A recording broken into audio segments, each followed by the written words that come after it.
Okay, so this is full 42. We are missing Mike. For now, he'll be along shortly. We couldn't wait for him. That's why we're on time. We have Scott Alden here, Aldi from Board Game Geek, and hello everybody.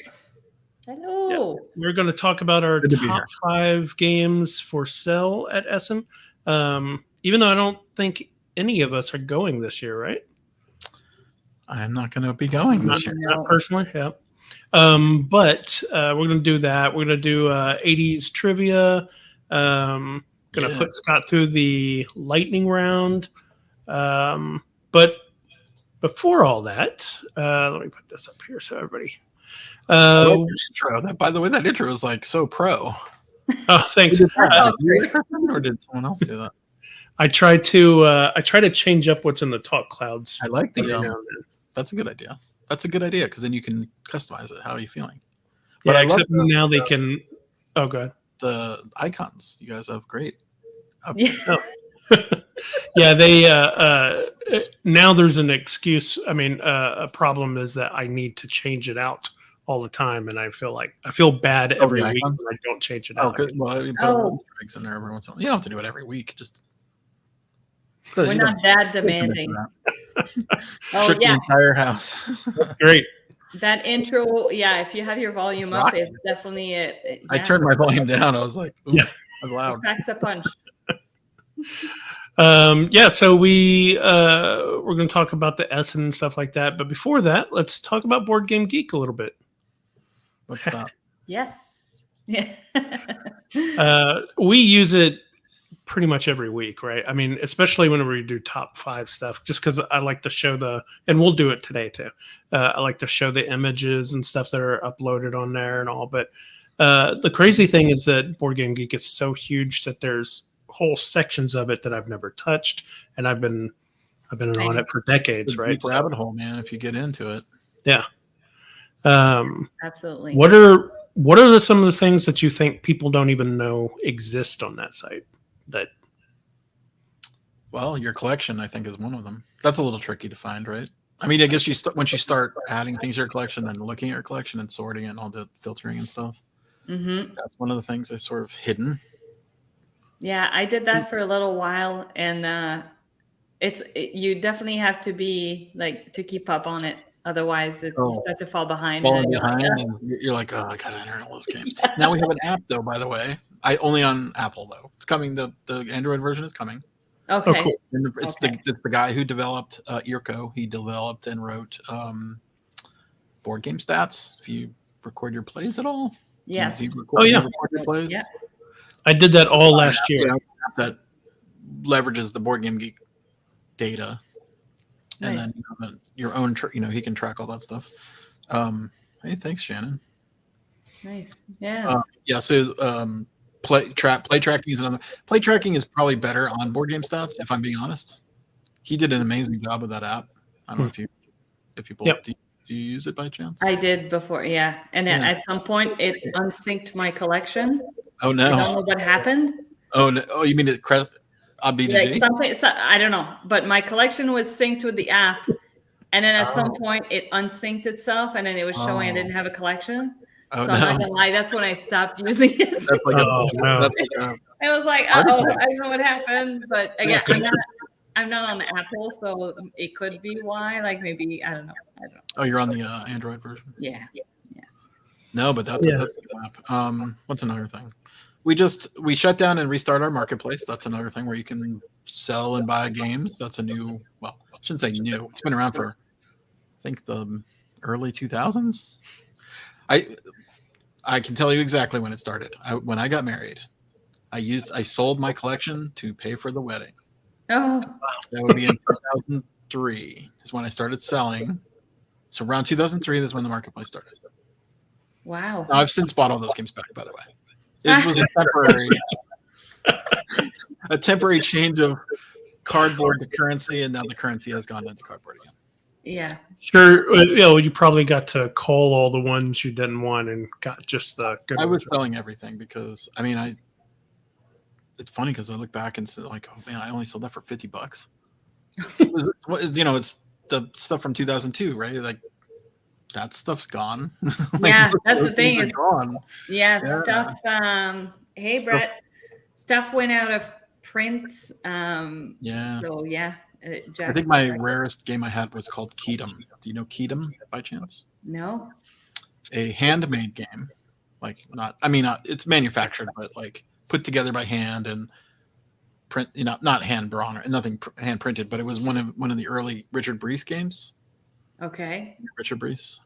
Kedem. Not familiar. Let's Keyflow. Okay, yeah. What's the big one? Keyflower.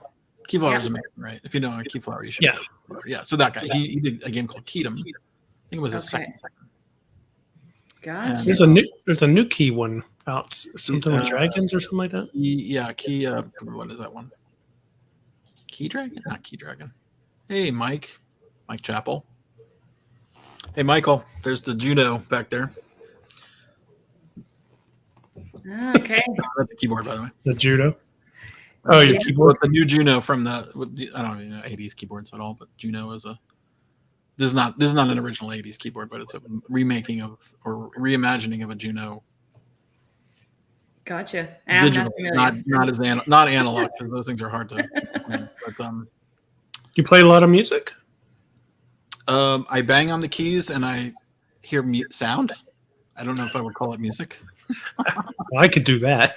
Yeah, I'm not. I can't play. I can't play, but I can smash the keys or program them. That's still fun. That's still fun. What else is BGG? I don't know. There's community there. There's guilds. Do you guys have a full 42 guild? What? Yeah. What does that do? The guilds? It's like a group. It's like a Facebook group, but it's in the BGG system. I'll say Facebook groups are pretty awesome. Mm-hmm. But BGG guilds are sort of like it's just a private. It's a private message board, but you can also pool the group's collection together and sort of see what everybody's got. That was like the goal of it. So I brought it up maybe a couple months ago, saying, maybe we ought to do this, and I started looking into it. And to be honest, we've been very lazy about building our other than our Discord. That's pretty much where we Discord is good too for maintaining community. But as far as our Facebook group and our other stuff, and I thought that's just going to end up being one more thing. And who knows, maybe it wouldn't, but that's why I hadn't started one. But there's only so much time in the week, and we like I said before we launched, we do this live because we don't want to spend too much time editing and stuff on it. So makes sense. It'll happen if it does. Demand. I mean, it would be definitely great for adding viewers and stuff. Discord is pretty cool because you can like nominate or not promote your users to be admins. I think Facebook. Yes, correct. You can make people admins. Like so very cool. So would you like to go? Oh, I forgot to do the whole like and subscribe thing. Yes, of course. Gotta get this. Is that Facebook? Is that a Facebookism? Is it a Facebook? I guess YouTube. That's a YouTube thing. That's a YouTube thing. Yep. Right. Yeah, we're on YouTube right now. So, would you like to go through the lightning round? Have you seen these lightning rounds before? Oh yes, I've seen it. Oh, okay. I'm a regular now. Yeah. Thank you. So you're going to see some of these. Yeah. How many? Yeah, I think I've missed a few, but I've been watching for the past few weeks. Nice. All right. So, lightning round. Scott here, or Aldi. We're going to first start off with, I'm sure you already know what's coming, fantasy or sci-fi? Let's go fantasy. All right. Lord of the Rings or Star Wars? Lord of the Rings. Ooh, that was quick. I know you're tired of talking Star Wars these days. I know. I've soured. I mean, Star Wars is a favorite thing, but I think it's not anymore. Oh, interesting. You've had too much. I've turned in my Star Wars hat. Well, now with Rings of Power, you can get over Lord of Rings. I like the Rings of Power. Yeah. So far, yeah. I think I'm the only one. Oh, I love it. I haven't kept up with it. I watched one episode, and that's why I stopped. It's a slow start for sure. Yep. I think it will. Well, we can talk about it more later, but yeah, it's a rough start. Let's call it. Always dance when you walk or sing when you talk? Well, I definitely don't dance, so let's call it sing when you talk. I do neither, by the way. Now you have to sing. No, I'm kidding. Always sound like Oh, no. SpongeBob, or everyone sounds like SpongeBob. What does SpongeBob sound like? It's like I a actually nasally. I don't even know. I think everyone sounds like SpongeBob then. Okay. I don't think I sound like SpongeBob. Maybe I do. you know, you can never hear your own voice, right? Like It's so, really high and nasally. Yeah. Always wear a cowboy hat or a top hat. You are in Dallas. I'll take the cowboy hat because I'm from Texas. Or no, I'm not from Texas. I live in Dallas. So yeah, nobody's going to pay attention to you wearing one in Dallas. Although I will say I've this, never worn a cowboy hat, but yeah, neither have I. At BGGCon, actually, one year we were walking past a couple of guys, and a guy next to us, real tall guy, was wearing a cowboy hat, cowboy boots, and the other guys was like, "Oh my God, there's a guy there. He's dressed like a cowboy." Like they were very common in Dallas. Yeah, that's everywhere. Everywhere. It'd be surprising if you didn't see one. Right. Always be sticky or slimy. Sticky. Wow, that was quick. Well, slimy is just weird. Film noir or horror? I like both. Horror. Be a Simpsons or a Family Guy character? Worst episode ever. Simpsons. I don't know the Family Guy at all. Sound like Christopher Walken or Christopher Lloyd? Christopher Walken. I'm going to take this watch. I've taken this watch. More cowbell. Yeah. More cowbell. People are scared of you or people easily scare you? Unfortunately, people I think are scared of me. That's the one you want to go? I think people are scared. You could choose the other way. So am I being honest here? Or? This is what you would want. Oh, what I would want. People easily scare you. Red. So red. All right. So this is the scientifically proven fictional character that you most like. Science. Oh, that's a good one. Groot. Yeah. You are Groot. You are Groot. Cool. That's a nice one. Fun. How many choices are are you there? against Groot? No, I'm for. That I'm for. many. Oh, nice. Yeah, okay. There's a good. You can actually see the tree that you. Yeah. Mhm. Cool. That's a pretty big one. Yeah, we've gone through it a few times, so I might have to Do new like, questions. change or- up new yeah. questions at this point. But yeah, Fun. Yeah. I don't think we've had a Groot before, have we? I don't think so. I don't believe so. Oh yeah, the SpongeBob. Yes. Right. I mean, I know SpongeBob, but I don't know what he sounds like. I can't. Same. Like I don't really watch I've the only show. seen him in memes and gifs. I can't really think of his like voice really, but I can remember his laugh is like it's real high up and annoying and nasally. So Family Guy, I tried to watch it. Like I bought the DVDs back in the day just to watch You like it. Family Guy?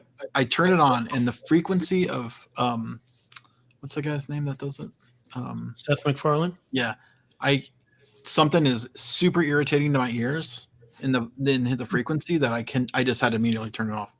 Oh wow. I could not stand to watch it. I mean, I thought I know it's fun. It's funny, right? I'm not a stiff, I don't know if it still is. but I mean, like something about the frequency of the show, I couldn't tolerate it. Like I was just like, I gotta turn it off. I had to turn it off. Interesting. I've never gone back. I mean, I should go back to it because it's been around for a while, right? But at least It's still running. It's still running. Yeah. And I like Seth MacFarlane's humor. Mm-hmm. So when you see him on an interview, do you still have that issue? His normal voice did not bug me. Oh. So it's got to be something in the sound. Something in the sounds of those voices that just like. Do you ever watch Orville? I have not. For that reason, or no, not the reason. I just haven't. Ever. Are you a big Star Trek fan? I was a Next Generation fan, man, through and through. Every episode. On the nose every Sunday, 7:00. I mean, this is dating me a little bit. I was in college when that came out, and oh my gosh, we had parties and we would get together and just like that was the thing on Sunday nights. Man, that was awesome. I had to wait for the best or not, or was it? Is it Best of Both Worlds? Was that the episode? Yeah. I had to wait for that. Was the hardest summer ever. Yep. Many months, and we're like, oh, are you kidding me? The Lokitas and Borg thing. That still is the hardest wait for me ever between. It really was. Because I guess they don't really do that anymore, especially with streaming. But they used to leave you on cliffhangers. Yeah, that was a hard hang. Yeah. Well, for somebody who doesn't watch it like me, what made it like? What was the cliffhanger? I'm sure it's not a spoiler at this point. You know who Picard is, right? Do you know who Jean-Luc Picard was? The captain of the Star Trek Enterprise?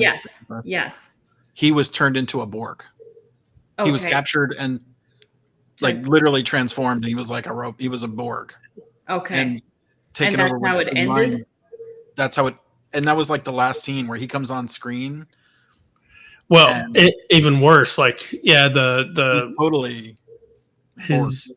Yeah, his next in command is like fire to like kill him. Yeah, and at the time there were all these rumors about him leaving the show and stuff. So it was like they did a really good job. I mean that's probably like one of the best season-ending shows ever that I can think of. I mean, I agree. I mean, now there's been a lot of shows that are good, but that's one I can remember that was just so impactful, and the writing in the Star Trek was just. You just wanted to watch it. Like it was so on point with the plot and the characters and the dramas of it and like just the sci-fi of it. It was just perfect for me. First season, no good. Zero good. I mean, you watch there's a couple episodes that you have to watch, but like you could probably just skip the whole first season and just go to the second season. You're not you need to see the first episode and counter it for you have to watch the first episode. That kind of that's probably it. Yeah, but other than that, there's a lot of early 90s-ish. Are you a sci-fi fan, Katia? Yes, to a degree, Katia. Yeah, to a degree. I mean, I love everything Star Wars, but I never watched anything Star Trek. Like I've just seen things that like show up on TV or like any of it. Pop culture. Never watched any of it. So that's why I was asking. When Riker gets the beard, the show took off. Yeah. That's season 2. Well, if you're into that stuff, you can. I think it's all on. It's got to be on something. It's on Paramount Plus if you have that. Oh, if you got Paramount Plus has all of the Star Trek stuff, including. They need to stop splitting shows onto all these different like streaming services. Just get one with everything. That's one of the best episodes ever. Shaka when the walls fell. Yes. Yeah. Well, let's not leave Katia out. No, it's okay. It's okay. I rarely get to talk Star Trek because, and it's fine because like we're waiting for Michael as well. So this is just like casual chit chat. So you were more into Star Wars? Are you into Star Wars? Yeah, definitely. That's a fine property. I wish it was owned not by Disney. Let's say. Yeah, I mean, whatever. No, I like Star Wars too. Don't get me wrong. Don't let me fool you with my semi-negative talk of it. But I think it's fine too. It's great. So there's a new. I've told you guys before. I think on Discord, but there's a new Star Trek show called Strange New Worlds, and I recommend if you haven't ever done any Star Trek, start with that one. Because it's up to date in production and script and character and stuff like that, but it's also feels like the old TNG and even original. I stopped after Next Generation. Yeah, I watched. Wow. I think 1 or 2 or 3, 4, 5, 6, 7 episodes of Deep Space Nine, and then I'm stopped. And I know that is beloved by many, and I just could not get it. Deep Space Nine, like the next part everybody says, well, get past the first 4 seasons, and I'm like, that's huge. That's a lot of time to commit to something that's not doing it for you. It is. Unfortunately, what's funny is behind the scenes stuff that I found out, there's these 2 producers that started Deep Space Nine. They came from Next Generation, but they weren't really running everything. But they started Deep Space Nine, and for the first 4 seasons, they wouldn't let the actors talk to the writers. Like they kept them completely separate, and they had all these other rules and stuff. And then they left to go do Star Trek Voyager, and then suddenly everybody started talking to it, and that's why it got better at the end of that. And then Star Trek Voyager sucked for a little while, and then they left to go do Enterprise, and Voyager started getting better. I was like, at some point, are they not getting the message that these two guys suck? They need to get rid of them. I watched a good amount of Voyager, but I never finished it. I watched it not religiously, but I watched a good amount of it. And apparently the final episode of Voyager is the same plot as Avengers. Oh. Endgame. Like identical. Really? Avengers Endgame. Go look it up. It's the same. It's actually the same guys that wrote it. Oh, really? I was like, how did they get away with this? I mean, they didn't. People have, it's not identical, but it's the sort of same time traveling thing and it's the timeline and all that's part of it. It's all there. You watch the credits of the last episode of Deep Space. It's okay. Pretty good. That's all you need. One episode. How many seasons was that on? Like, I feel like it was on forever. It was 7. Forever. That's 7. That's a long 7. Next Generation had 7. Deep Space Nine had 7, and maybe I'll come back. I hate to subscribe to yet another streaming service. Right? That's the thing that gets me. We already pay for cable, not cable, but a cable type system. Well, Paramount Plus also has SpongeBob, so you can hear his voice. Tempting. I don't think any of us will rush to watch the show.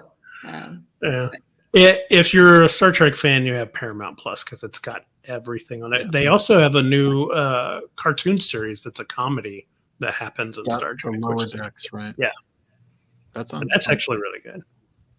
Nice. There is a lot of entertainment out right now. Yeah, there is. It's crazy how much we are in the world of the imagination and amount of content is just ridiculous right now. I can't believe it. It's amazing. It's funny because we try and find shows that we all watch so that we can talk about it at the end of our episodes sometimes. And right now we're struggling to keep up and we're trying to watch some of the same, but at the same time, it's like you only have so many hours of the day to watch. Exactly. I consider how many hours of this am I supposed to watch? I don't really have time to do that stuff. I don't think you guys do either, right? No. You can keep up with all this stuff. Lance, apparently. Some of it I can watch while I work, but Maddie P too. Maddie P watches. I was surprised how much Matt watches. Okay, but that's like watching in quotation because a lot of it he says is in the background while he works and he doesn't fully. Yeah, that's. I mean, I do sort of that same. I do depending on the show. Art left brain right brain is different. Because artists can absorb the content while artistically working, and I cannot do that at all if I'm programming. Yeah, I bet. I'm a programmer. No, not programming. No, I can do it whenever I'm drawing, but not with programming. It's too distracting. Although I haven't programmed in years. Last thing I programmed was an action script for Flash. So. Oh, and that's running anymore. I used to teach it. Yeah. Wow. And now all those skills are gone. Is that how you built the? No, that's an After Effects version of Flash. Is there a After Effects, basically, but it doesn't.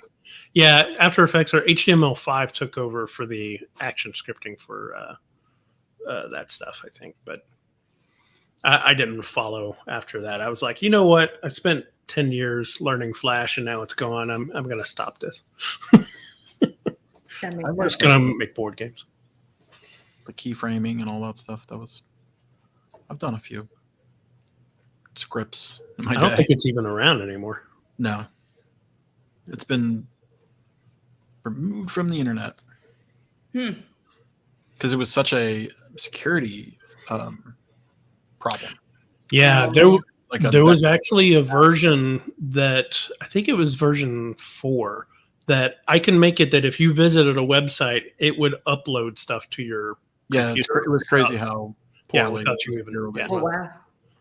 And I wasn't doing it maliciously. I was just like, oh wow, if you click this, then you're downloading your whole hard drive. Yeah, exactly. Yeah, that's not a problem. Okay. Yeah, I mean, back in the day it kind of wasn't, but now it is. Yeah. Yeah. Now well, it was back then too. They got rid of it after that version, but then you could downgrade and use it again if you wanted to. It's really weird. Anyway, we're kind of off the. We're kind of off the rails for Essen. I know that you're sending people from BGG to Essen. What do you guys do? Yeah, we have, I think it was 6 people total. 7. So what do you do at Essen? Well, we're going to get games for BGGCon. That's like the main sort of goal. Yeah. We're also going to do interviews and stuff and coverage, but not to the extent of what we've done in the past. We normally, well, I should say normally, before the pandemic, we set up a booth. So we were in one of the halls. We set up a booth where you could come buy stuff. We would ship out stuff that people, because shipping is expensive, right? So we would ship out stuff people could buy and pick up at the booth. And then we would run interviews all day long, morning till night. Because Essen, or Spiel as it is called, 200,000 people, by the way. That's how many people go. That's a lot. Have you been to Essen? Have you been? No. It's gigantic. People say Gen Con is bigger, but I'm like, I don't think it is. Essen is big.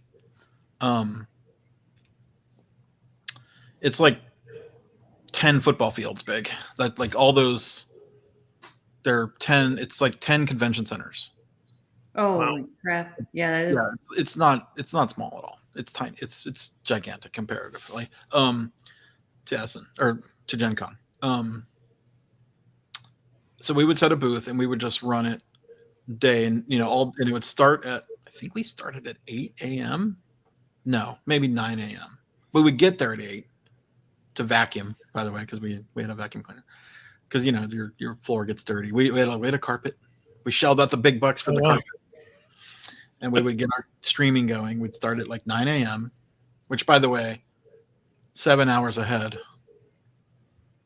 of U.S. time. So if you wanted to watch us live, you would have to get up around 2 or 3 a.m. in the morning, which sucks. But, people would do it. I think Michael was one of the ones in the early days he would watch. Or I don't know if it's early days, but when we did it. And then Essen runs till 7 p.m., which is a long ass day. Yeah, that is long. That's how long Comic-Con ran. Yeah, it's really long. Yeah. Long. And you're like, oh, I want to go home. Like after the thing. I could see that. Day, like it's a 12-hour day. And we would do live every 15 minutes. We cut it. We used to do like every half hour, like it would be half-hour blocks. But there's so many stinking games that come out that we were doing every 15 minutes just to try to get more games in. And so we devised this board system where people could set up their game on a board, like it was on a board, but it was like a, what do you call this little? Like a tray almost? Like a tray. It wasn't a tray. It was like a very thin piece of wood. I can't remember what it's called. Oh, sort of bows, it's not like, it wasn't like poster. It was solid. Like you couldn't break it. I mean, you could break it if you really pushed, but it was like kind of a stiff, maybe like almost like a thin plywood or something. It was not, something like that. But they would be kind of light, so someone could lift it up and take the game and put it on the presentation table, and then you could swap it out instantly. Because when you take and tear down games like that, take like 10 to 20 minutes.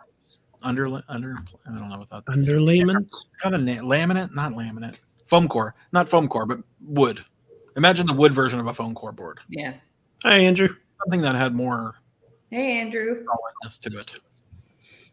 And we would wrap it with the same color as what the tablecloth was. So we'd wrap it with tablecloths, and then we would cut the tablecloth so it would be perfectly fit. Tape it down, and like get that thing taut so that it looked smooth. And you would put stuff on. Andrew Wolf I think has come to that Essen booth many a time. And so it was a machine. Like the publishers would set up their games in the corner. particle board. Yeah, particle board, but not heavy. I don't know. It's hard to know. I don't know what it was made of. But thinking about it, I'm like, wow, we did a lot of work.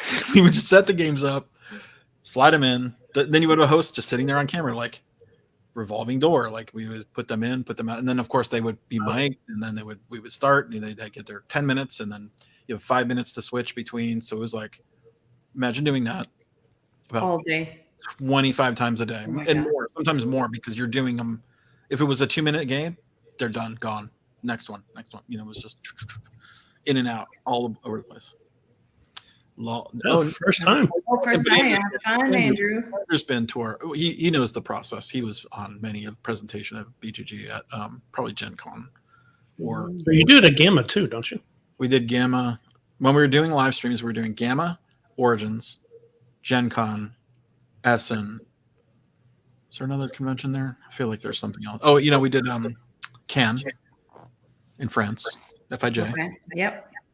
How do we get the games back to the U.S.? That is a good question. Shipped a pallet. Yes, we shipped many pallets.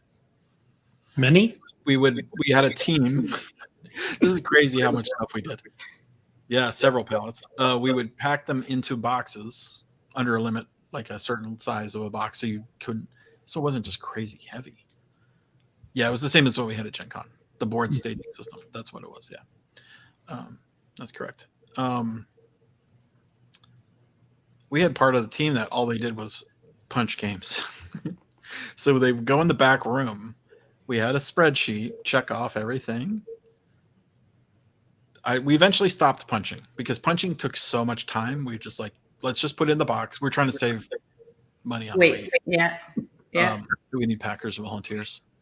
We kind of did. We're not doing that this year, but it's different. So we would punch all the games, which took an inordinate amount of time.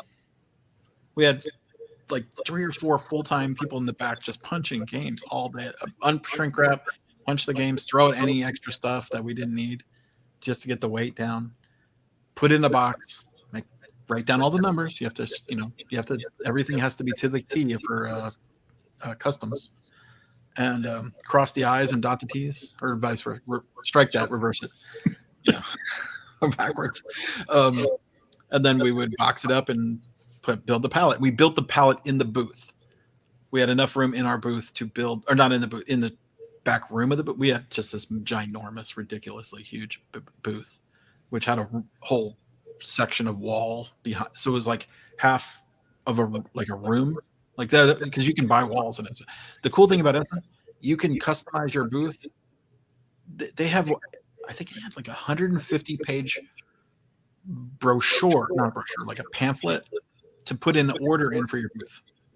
You could order a hot dog machine for your booth, hot dog cooker. We would get refrigerators. We would order a refrigerator. We ordered soda. We would call in an order. We get cases and cases of soda and water, because water is really hard to get in overseas. By the way, it's not as easy to get water in Germany. By the way, it's not running freely everywhere. You have to. That's all I drink. It's all bottles. Yeah, you got to get bottles. It's not. You won't get any tap. I wouldn't drink the tap water, but I mean, I wouldn't recommend. Everything was bottled. I'm trying to think what else we got. We had a refrigerator. We ordered anything you want. You can get. You can hire people through the Essen order form. Like 8 hours a day. They have an hourly fee. Do you want German? Yes. Okay. Do you want a German and English speaker? Okay, that's different. You could get what you wanted. It was like, I mean, when I printed out the packet, it would be like my print. I eventually stopped printing the whole thing and just started doing the pages we needed. If you want a chair, you buy chairs. You want tables, you want buy tables. You want a couch? Buy a couch. Rent. Wow. You want a projector? You want a screen? You want sound system? You want mic? You want?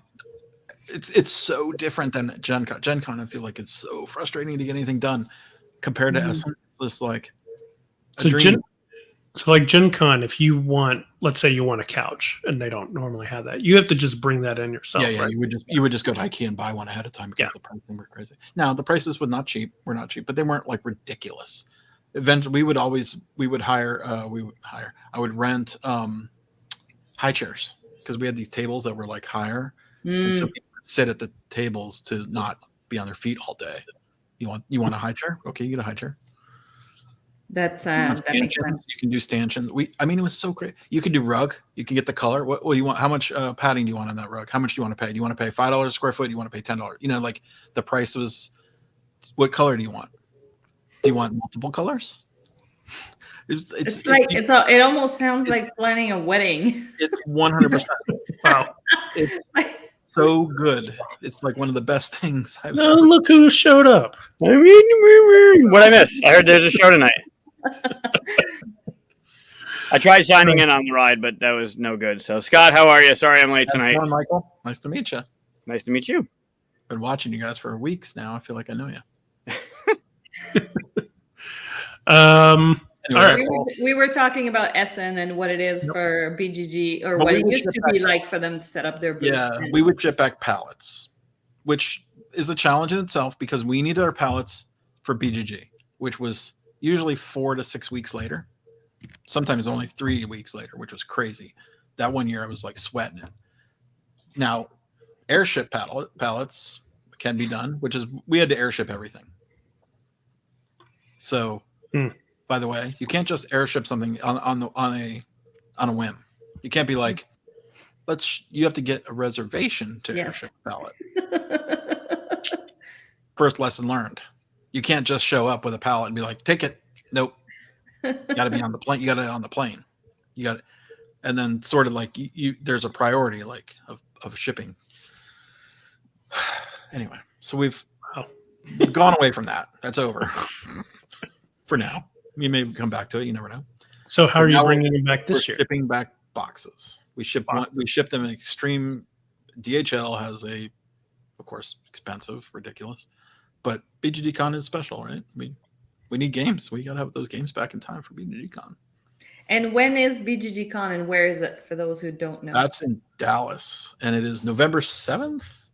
Yeah, it's earlier this year. I need to check because it's been the week before Thanksgiving, which makes sense. You know Thanksgiving. I think it's the day Thursday in the third Thursday in November. I can't remember the rules. I think so, but I'm not the expert, but I do think so. Calendar. When is the date? Now there is a. Are you familiar with the Tabletop Network? Mm-hmm. That's the first weekend before BGGCon, and then that trails into BGG because BGGCon starts on Wednesday. The Tabletop Network starts on Friday night to Sunday, and then you can get a ticket. Like if you do that extra day, it's basically just one extra day or two. I think it goes to Monday. So the Tuesday you would have off, but Wednesday you would be at BGGCon. There's a combo ticket for sale for the Tabletop Network. This is going to be my first. So November. Let's call it November 5th. That's the Saturday. That's Tabletop Network. BGGCon itself starts on the 9th. Okay. I hope. I think I'm. If all goes well. BGG, yeah. Go to tabletop events, tabletop.events, and search for BGG.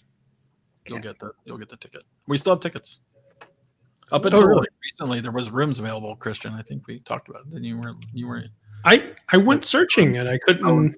I'll look again. Because BGG released a whole bunch of rooms. Yeah, the hotel gave us extra rooms. Really? Okay. Well, look, because it's just a drive for me. It's a 4.5 hour drive, 4 hour drive if you drive fast. Maybe 5 hour if you drive like Mike. And the best thing about driving to a con like that is he just The best thing about driving to a con like that is that you could buy all the games you want and just throw them into your car and drive home. You don't have to worry about the plane and stuff like that. Well, and you don't have to go for the whole thing if you're like only 4 hours away and like BGG is different. It's like it's about playing, not about buying. There's not a lot to buy. There's some to buy. Right. There's some to buy. I actually buy more there because of the whole driving thing. Like if I saw those at Gen Con, some of the stuff I buy, I'd be like, I don't want to put that on a plane. Like I only get like you got to pay for your luggage. Yeah, exactly. But there I tend to overspend a bit just because I feel like, I have the ability to take it home and stuff. So, but it's games, so I'm gonna like it anyway. Actually, I'll give two Essen stories. The first Essen we went, we brought everything back in suitcases. But by the way, when you have 200, this was back in the day when there was not that many games for Essen, maybe 100 games total. Oh wow! Putting them into two full 50 kilo, I think it's 40 kilos, by the way, the limitation. You have to cut the box. We cut the boxes and flattened everything. Ugh. You want to see a bunch of gamers freak? Walk into a hotel. This was BG when this was it was like 200 people the first year. Walk into a room, dump all the bits in baggies, all the boards loose, and all the boxes cut and flattened. Wow. You want to see a bunch of gamers freak? They freaked. We were like, what? We don't care. Tape. Let's get the tape going. Like, we had this thing. Michael Chappa was there. You remember that incident, Mike, when we were taping the boxes together? So we saw boxes in the BG library that were the original tape is still there from the box. Because how do you pack 100 games into suitcases? You cannot, by the way. Well, you can sometimes if you nest them, right? So you have this nesting thing, right. But you can also just flatten them and rebuild them later. But you have to put everything in a Ziploc. So you do a Ziploc, you put all the bits, you punch everything, you put all the bits in the Ziploc, done. Cut the box corners, or with a razor. We're not savage. We don't. It's a smooth. It's a box cutter. Well, if you use a Ginsu, man, you're gonna get the ragged edge on that thing. Yeah, you don't want that. Use the box cutter, flatten them all down, push them down. You'll get on the plane. You'll be able to get on the plane with like 100, 200 games. Oh my!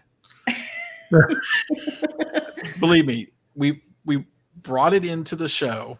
This was the first year, and people flipped because they're like, "What happened?" They could not believe that we would do such a thing. Well, they have to evaluate. It's like, you're destroying the game, but at the same time, you're offering Essen, release games. How do you get back from Germany with like 200 games in your luggage? Yeah, this was back in the day when we just did everything with luggages.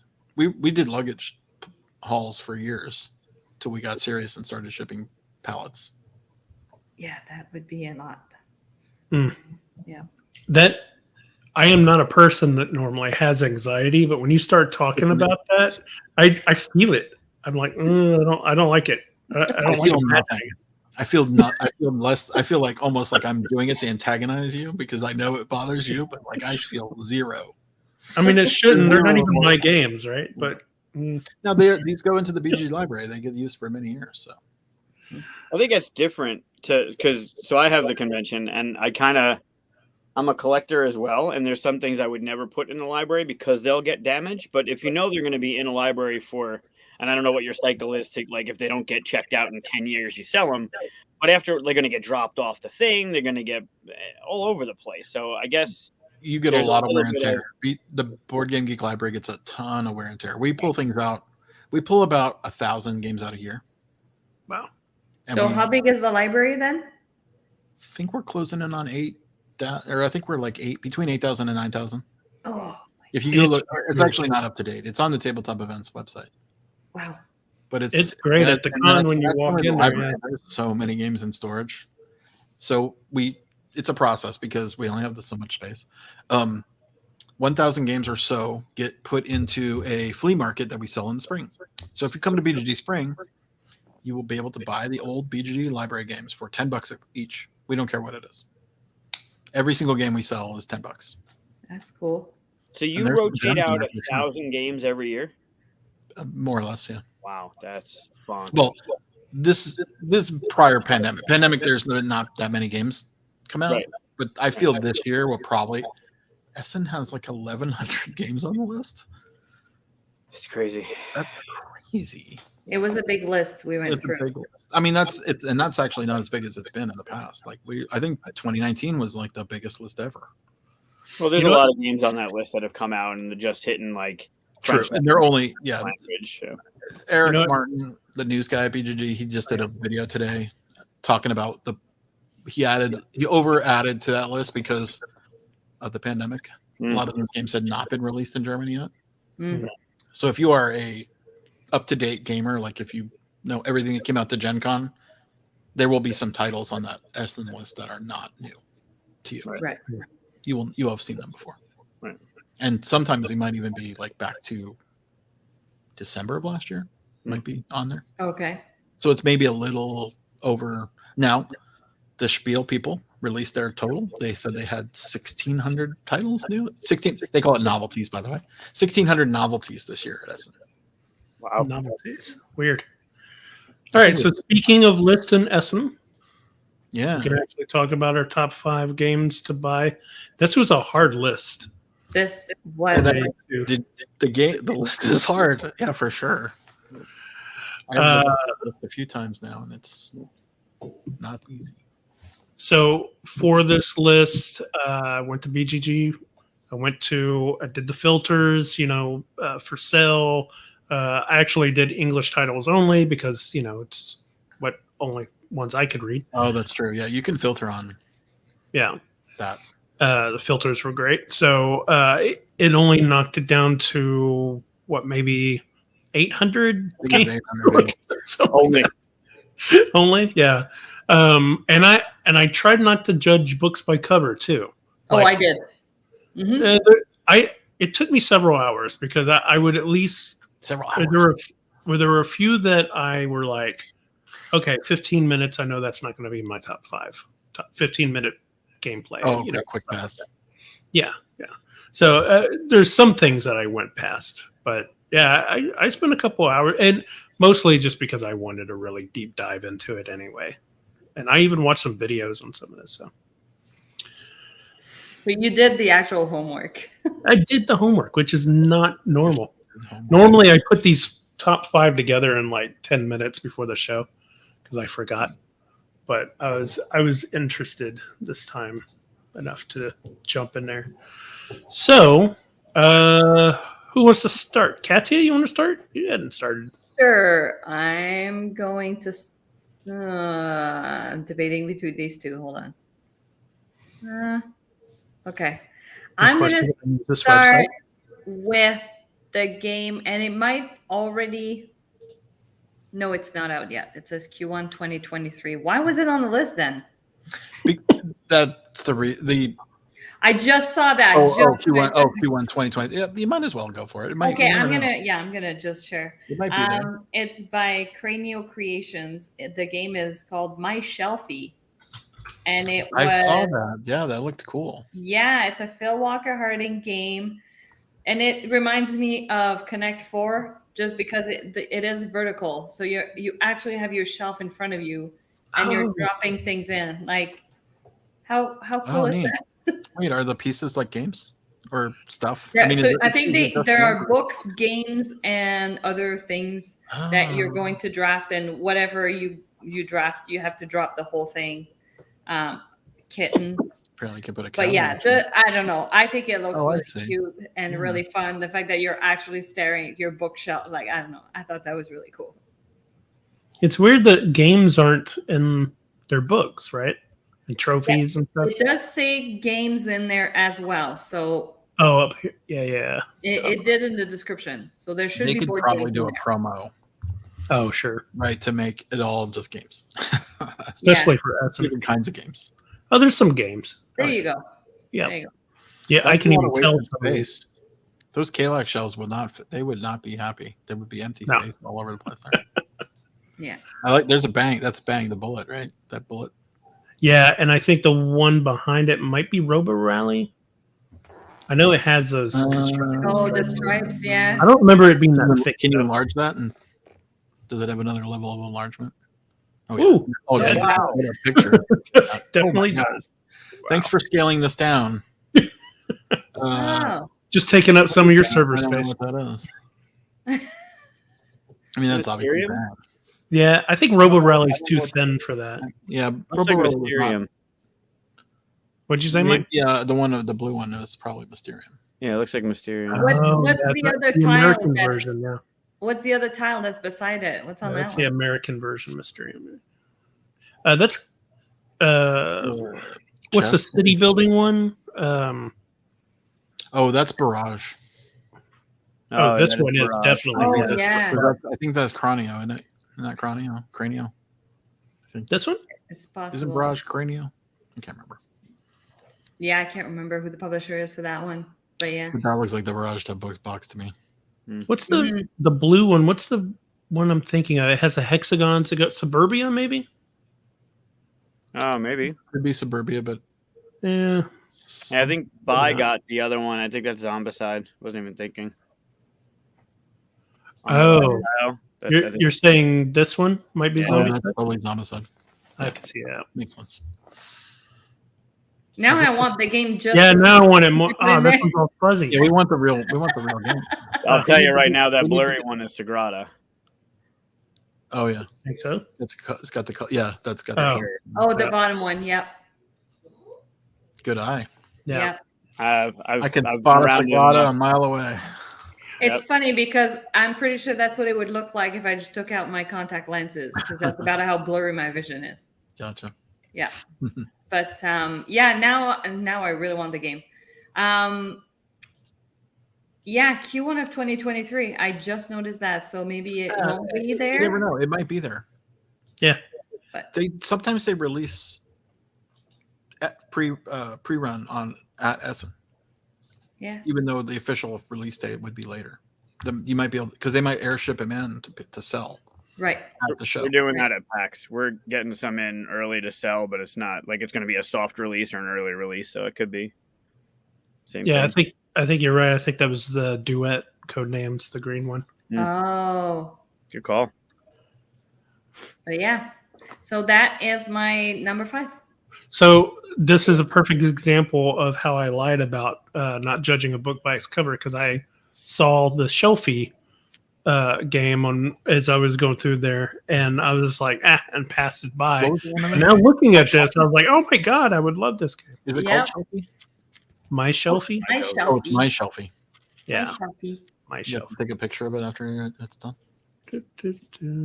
Yeah, there we go. What a funny thing that has come out of the world of board games, right? Shelfies. Shelfie. Mhm. Yeah. I mean, that wasn't a thing like 15 years ago. And maybe 5 years ago wasn't a thing. Yeah. yeah, and for a long time as a designer, you look for your game on every shelf that you see, and now it's just like reading the comments.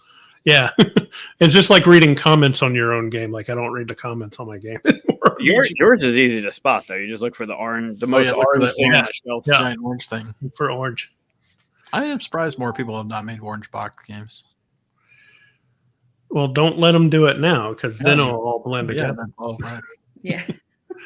Aldi. Oh yeah. Okay, my number 5 is called Challengers by Z-Man Games. Have you heard of this game yet? That looked good. Oh no, I haven't seen it. By the way, what do you guys think of that cover? Do you like that cover? Do you think there's a game like I would have passed. You would have passed. I 100% would have passed. Yeah, I think I judged this one too. Yep. This game, I'm going to call it right now. This is going to be a sleeper hit.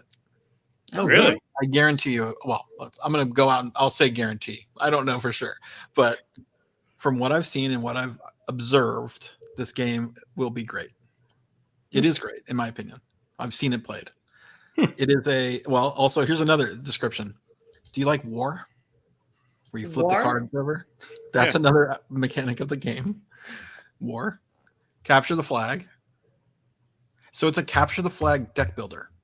Wow. Oh. Every turn you add, you're going to play 6 rounds, and there's different arenas. You're going to go head to head with another player. It plays 1 to 8.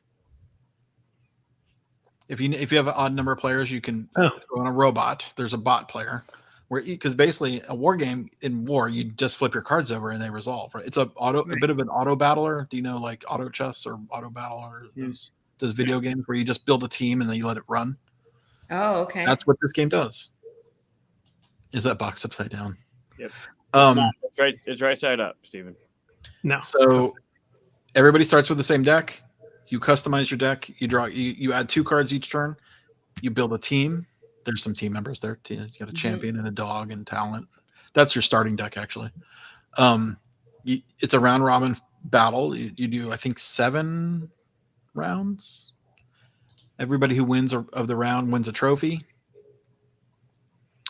And then you're drafting from more and more powerful decks. So deck A is like you're just better than basic cards, and then deck B are stronger, and then deck C are the most strongest.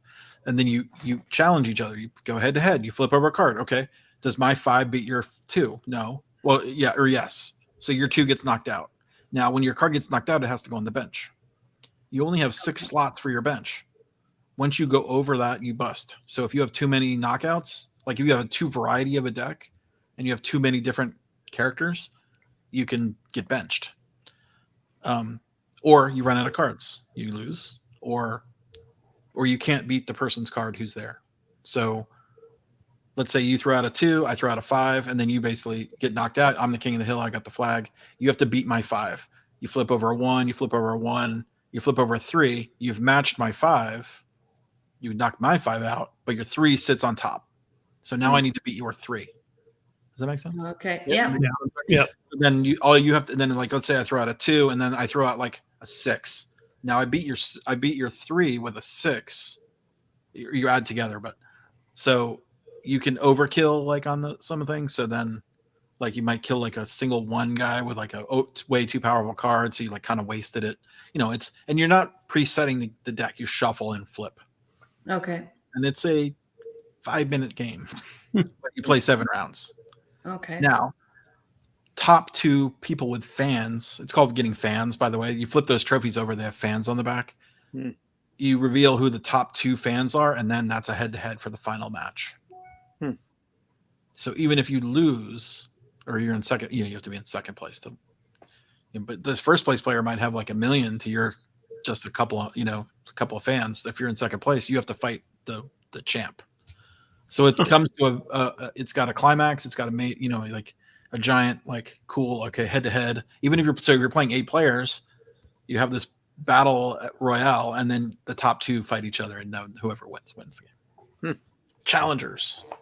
I think and I feel like it's not perfectly, I can't explain it. It's hard to explain and say this is a good game, but when you get the feeling of the game, you'll see. Okay. I like the artwork. I just don't like the cover, like the layout of the cover. The cover's not great. And if I tell you, oh, it's war, that's sort of like, oh, what? Yeah. But the fun of it, and obviously it's the combos and the teams, and you have to strategize. Yeah, we were talking about Alden. We've already played this, by the way, just FYI, just as a spoiler. Oh, sounds like I've not played. I watched our team play it. I was okay. It's the stream of that being played. I'd feel kind of bad being the one that has to play with the robot, though. Well, everybody gets to play the robot. Like it's a round robin. So like, let's say we're a 3-player. The third player would play the robot. Then one of the other players will play the robot. The other 2 play. Everybody plays each other one time, and then everybody plays the robot once. So it's sort of, it works out. All right. And the robot gets stronger, so it's not just a pushover. So there's like some interesting strategy there. So the robot's not just you're going to always beat the robot, because that's not true. You might lose to the robot.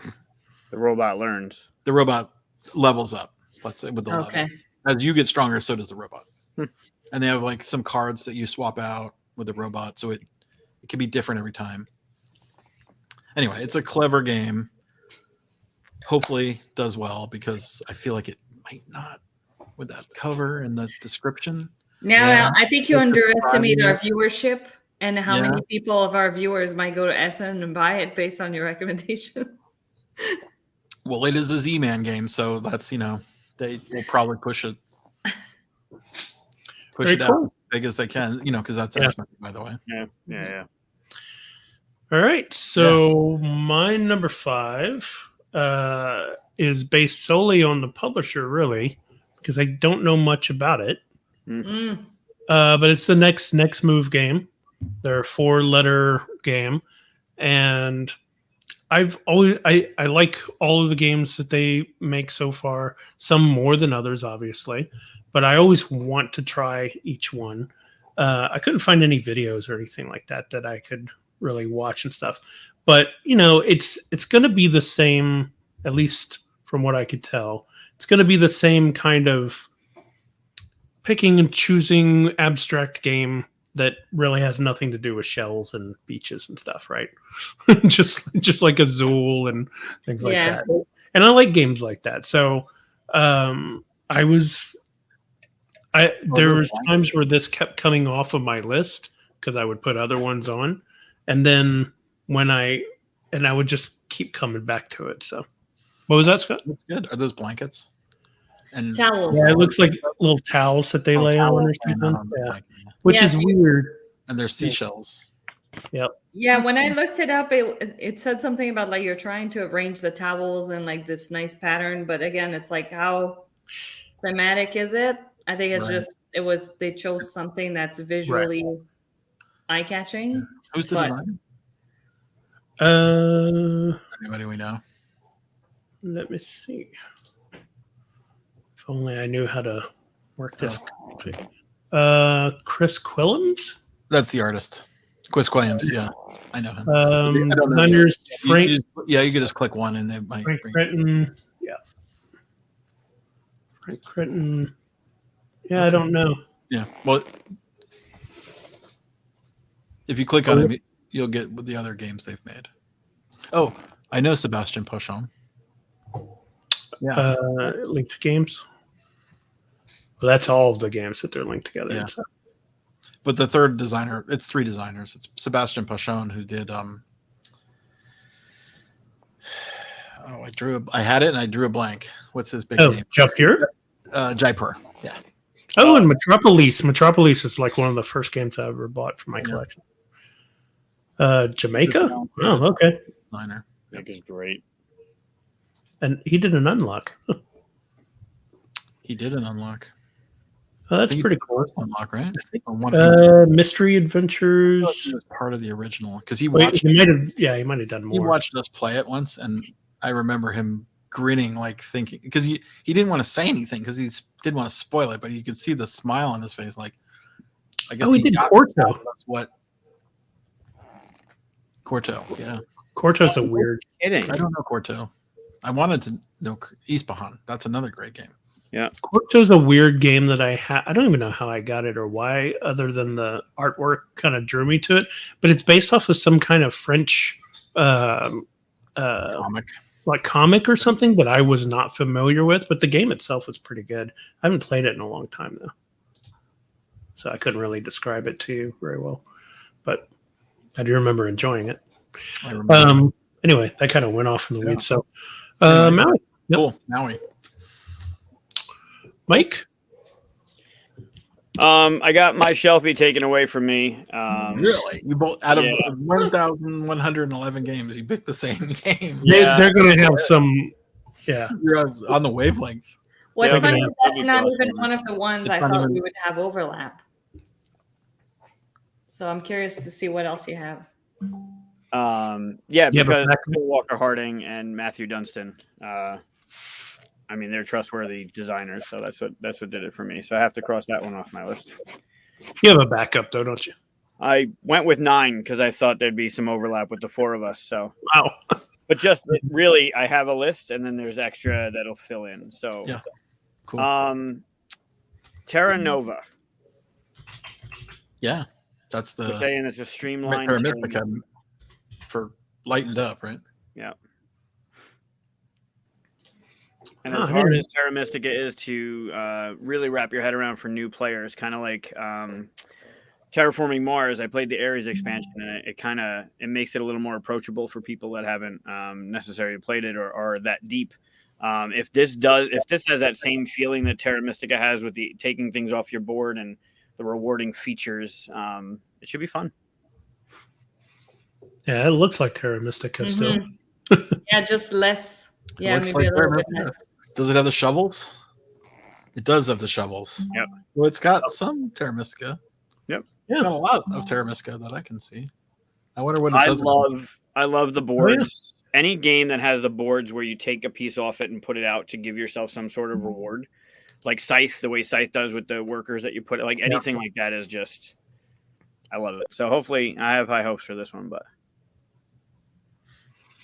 yeah, I saw this, and the only reason why I didn't add it to my list was because I have Terra Mystica, play that, and I never did the what's the space one that came after? Gaia Project. Yeah, Gaia Project. You've not played that? I haven't played it because, and I hear it's like better, but because I already like Terra Mystica, I was like, how much? I don't know. Better. It's better and like more subtle. Like the map is not locked down. Mm-hmm. It has more. You don't get locked in as quickly. Yeah. On Gaia. It's kind of part of the strategy. It's different though. Well, but if you're not like, if you don't know the map, sure, you can get locked out, and you're like, I hate this game now. Oh, look, they have a 3D shovel over in the corner here. I haven't played Terra Mystica in a long time. I'd like to play this too. Yeah, this makes me want to play Terra Mystica again. Well, you can I played it a couple months ago with my sister, and it had been a while, and yeah, I was like, I love this game. Yeah, it's really good. Cool. I wonder what they took out of it, because it kind of almost looks the same. I wonder if it's that extra board, the one with the tracks. Oh yeah, the power tracks, right? Yeah. Oh, does it have the bowels of power? I mean, the bowls of power. The bowels of power. Yeah, the 3 bowls right there. Like That's the bowels of power. Yeah, that's still there. So it has to be that track. It has those there, so it's the same. Yeah. Maybe it's the upgrade boards. Yeah. The powers of you upgrade, which is a big part of it. So maybe it's a big part of it, but it's not a hard one to wrap your head around. Yeah. But it's kind of like I like going up these tracks, so it's But I mean, at some point, if you're trying to simplify it, you got to cut something. For sure. I would have thought they'd take out the bowls actually as the same. I thought that was going to be the big chunk that they take out. Yeah, the bowls is like the trickiest thing to understand. Right. Yeah. But part of the best part of it too. So glad they didn't, I guess. Mm-hmm. All right. So our number 4, Katia. Oh, I'm gonna go with. Okay, so it came out at Gen Con. Disqualified. All right. Throw it out there anyways. It's Dulce. It's what? It's called Dulce. So Dulce. I've heard of it. It's Julio's new one. Newest. Is that the Sweet Life? No, that's not. You're making desserts, but it's more like the factory side of things. There should be pictures. Yeah, it's pretty. There, yeah. I mean, it's kind of small, but yeah. Oh yeah, that looks pretty nice. Yeah, you're building factories of sweets. Yeah. Gotcha. It just looked. It looked good. Okay. The more I look at it, the more I'm interested. Past the cover, because the cover looked. I think it's overlay too. It's got some overlay, those are going on top and changing the network. I think something like that. The cards sort of, I don't know if you can kind of see the cards laying on top of the board. Mm-hmm. On top of that. They lay on top. Oh, yeah. Okay. Yeah. That card, that's a square card, looks like. That's hard. Yeah, you got like a little player board in your card. Oh, yeah. Right there. Okay. Yeah, and I think you can even overlay again. Like you can overlay that. Oh. I think. It makes me wonder if it has a similar feel to, I have the game Cafe. Feed the chickens. There's a phase of feeding the chickens. Oh, feed the chickens. Yeah, there's a game that is about like coffee, and you don't have like your set player board, but it is about more like the manufacturing side, like the roasting and all of that, and you do overlap things. So I wonder and you have little resource cubes. I wonder if it might end up being like feeling similar, but I'd be curious to play this one. Like. Stronghold. You said they had this at Gen Con. They were right next to us at Gen Con. Yeah, they went out pretty early. I think maybe first or second day, because I was going to pick one up and they ran out by the time I got there. I missed that too. Yeah. A non-Mars Stronghold game. Is it Dulce or Dulce? I don't know. Dolce. It's not Dolce, right? Well, I don't know. Dulce is like the Spanish word or Italian word. I don't know. I don't know. Maybe it's Dulce. I don't know. Dulce. It's Dulce. Dulce. Dulce. All right. Alden, number 4. Number 4. Deal with the devil. Oh, you stole it off my list. Well, let's all talk about it then, because I don't know anything about it. I mean, I know it out at the gathering. Oh, there you go. Did you get to play it at the gathering? No, I ogled it quite often, but I didn't get to play it. So this is a 4-player only game, which is sort of weird. Okay, but like you have to play with 4. Mm-hmm. One person is the devil, one person is a cultist, and 2 people are mortal. And the devil is trying to get the souls of the mortals, I think. But there's this app too. Mm-hmm. And you trade, but you don't know who you're trading with because the app anonymizes it. Mm. But you make offers, and I guess it's got an interesting thing. I can't quite understand how it plays, based on what I've seen on BGG. But I'm kind of looking forward to it. I mean, this is a speculation, of course. I have no idea what it is. But I do like the art. I do like the Czech games. I love all Czech games mostly. The art is awesome. Yeah, the art is cool. I like the fact that it's a Euro and a social deduction. I want to see what that does. Huh. Yeah, that's interesting. Oh, and then there's these. I guess you can make deals with the devil. Like you can make decisions based on see the arrow down, like that's the horn. So you're basically like taking a negative to get a positive. I think that's how it works. Huh. This new play is blasphemous. It mocks the clergy. Yeah, there's some fun themes there. Do you know who's playing who? Like who the devil is? Oh, well, you only know yourself. Yeah, so you don't know who's the devil, and you don't know who's the cultist. And I'm not sure what the victory conditions is for the characters. Like I think it's asymmetric victories. I would guess. I mean, I don't know for sure. Wow. But a Euro game with a social deduction sort of sounded really interesting to me. Mm-hmm. Interesting overlap. Yeah. It'll be interesting if it actually works. That's got to be hard to make those 2 work together because you have 2 different audiences. So you got to make both audiences happy, right? Probably. Or you can make the Euro audience annoyed because they have this weird social aspect that they can't figure out. Or it could just be a social game. I don't know. It depends. What's its running time on it? Does it say? That's always the problem with making games that are unusual. Is that that's on the long end there. 120 to 150. Well, that's 2 to 5 hours. No, 2 to 3 hours. Yeah, that's long. Yeah, it could be long. Per player. No. but another weird thing is 4. You have to play with 4. Can't play with 3. That is weird. Yeah. Although it's not a number that is. I want to see different stuff. I mean, I'm open for new stuff, right? Yeah. That's why. Just not new Star Wars stuff. Come on now. True. I'm into this show, the new show. I started watching it. I'm the werewolf. Yeah. The Andor. Andor.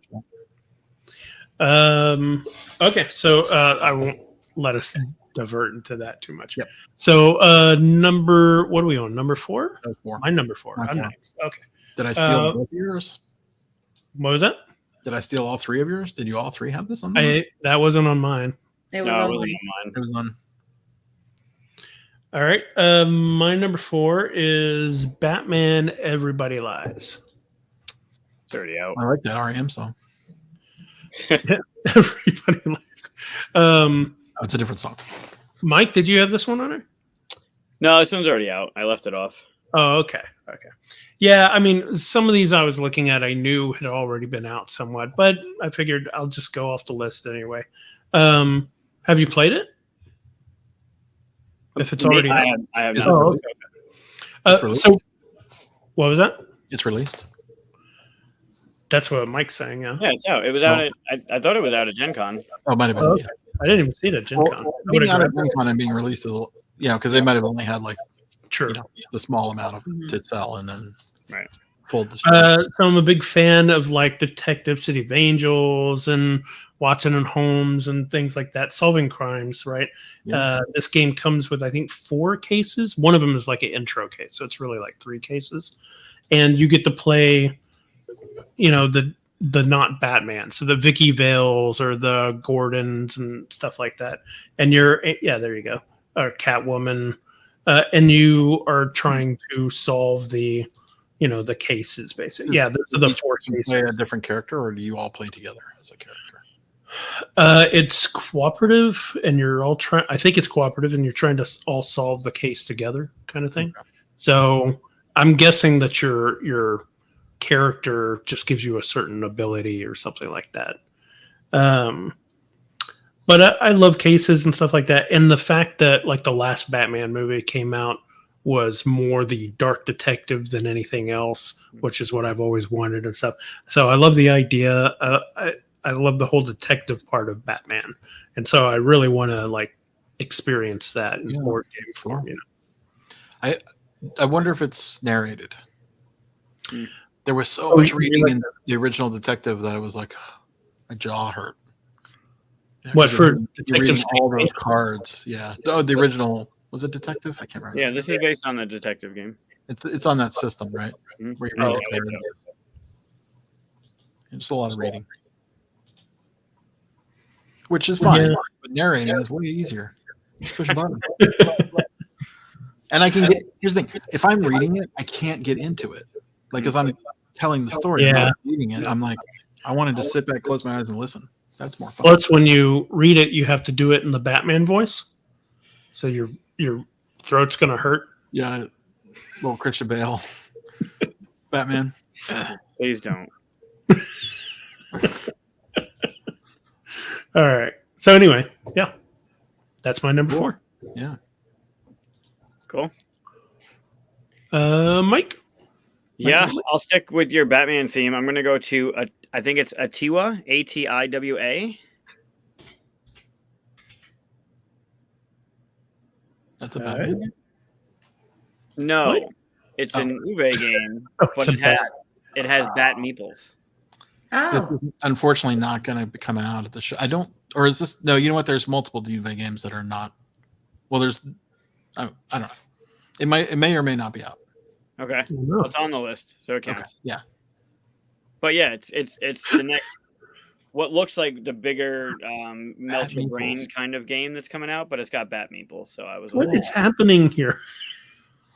The sheeps are eating the bats, or no, those are goats. Wait, are they performing sacrifices on those animals? Sheep and goats and bats.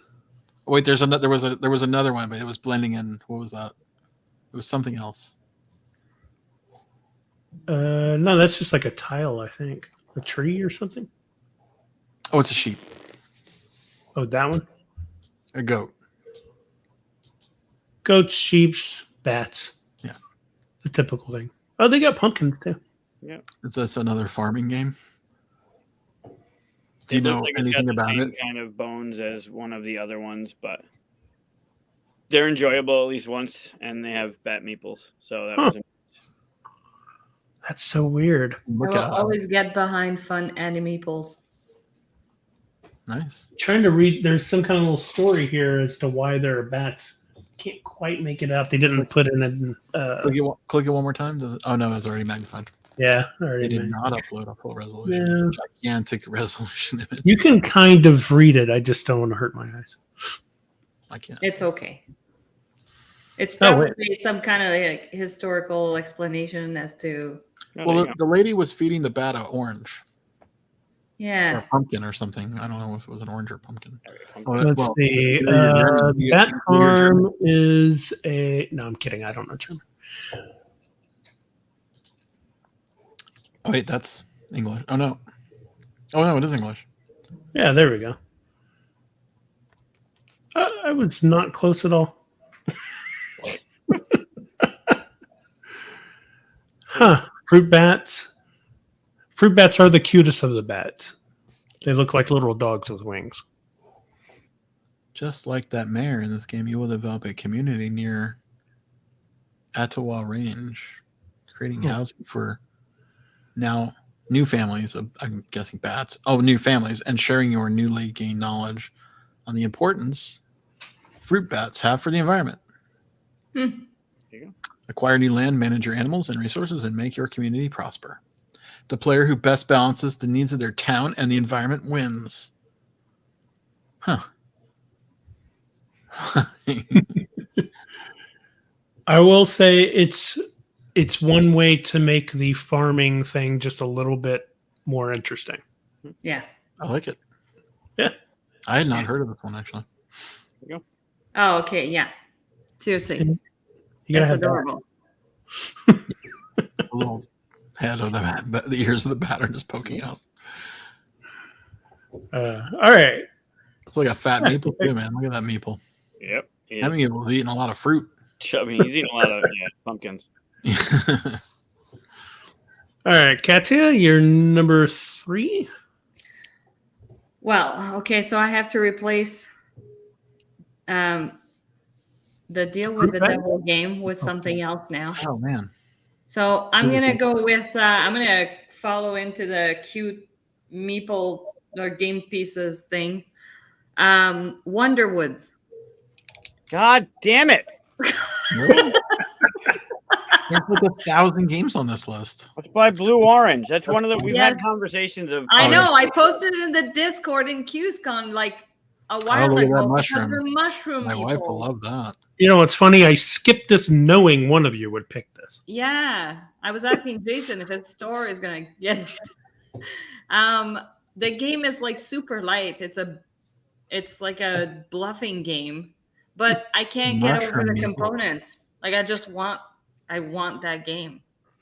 Is that a morel? It's like $5,000. Like four or 5 different kinds of mushrooms that you're trying to collect, basically. Mushrooms?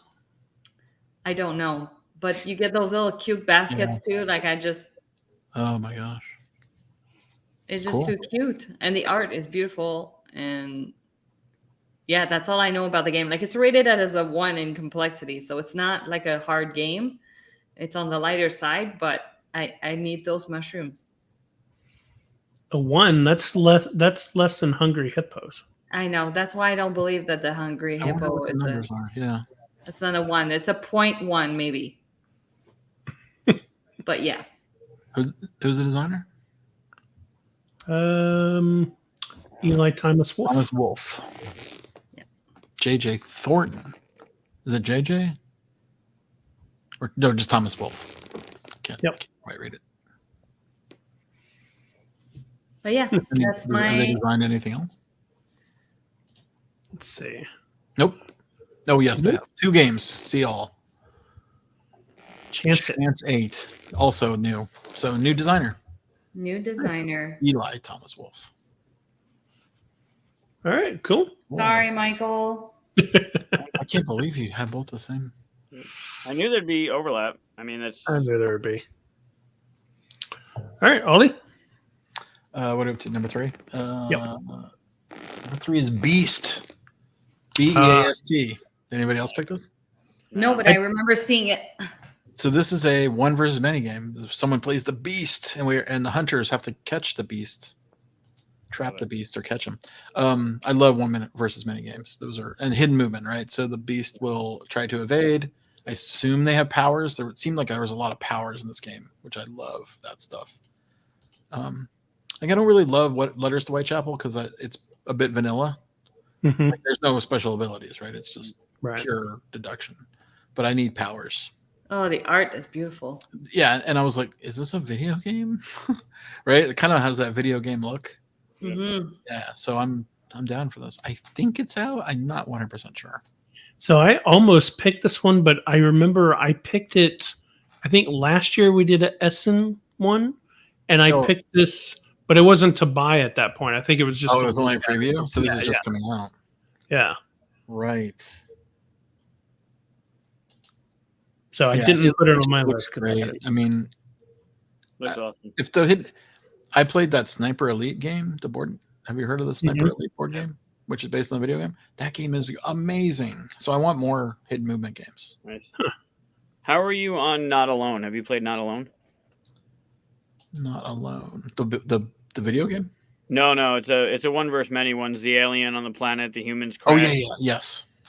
I like that. Okay, good. Thumbs up. Big thumbs up. Yeah, that's a great game. Yeah. There's not really been many hidden movement games that I have not liked. I agree with Baldi is one that's under the radar massively. Like it's hard to find right now, but if you like those, look for gear. It's not expensive. It's like if you find it, it'll be cheap because people just don't. They actually light this on fire. I don't know. I'm a little torn on this image. Like it looks cool, but at the same time, that's just Photoshop, isn't it? I don't think so. It's probably in the background. That's how you pack 100 games. Oh, you know what? Maybe it's a long exposure where they just put their lighter behind it and just went like around the edge of the card a few times. Oh, that'd be smart. Long exposure thing. Scott, which team did you just mention? You said was Garibaldi. What is it? Garibaldi.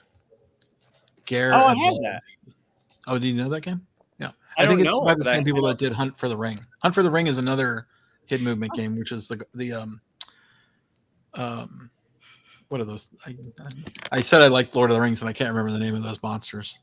The bad guys, the evil specters. What are they called? Nazgul? The Nazgul versus the Hobbits. Hunt for the Ring is another good hidden movement game. Hunt for the Ring is good. Yeah, that's kind of the same designers as Hunt for the Ring, so it's Garibaldi is the okay. That's kind of looks like The Witcher, doesn't it? Powers. That's cool. I gotta look into it. I have it. I never cracked it. Oh, you never got to play it? Yeah, you should bust it out. It's really good. What is that? Silver Arrow? Yeah, I'm down for this. Like I like the fantasy part of it.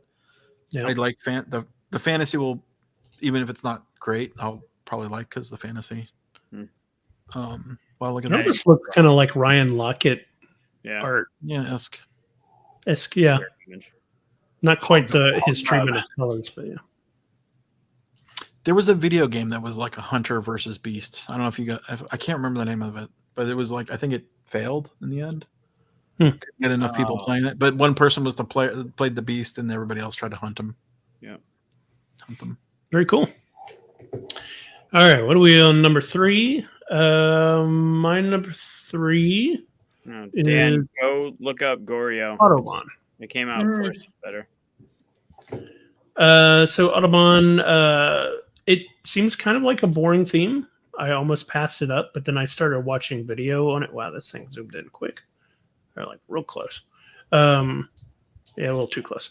So anyway, you're basically building out more parts of the Autobahn. Like the middle part is there, and there's some history stuff to it, which was interesting to me. I mean, like if for a while East Germany wasn't available, so in the game you can't build into East Germany for a while until it like unlocks at a certain point.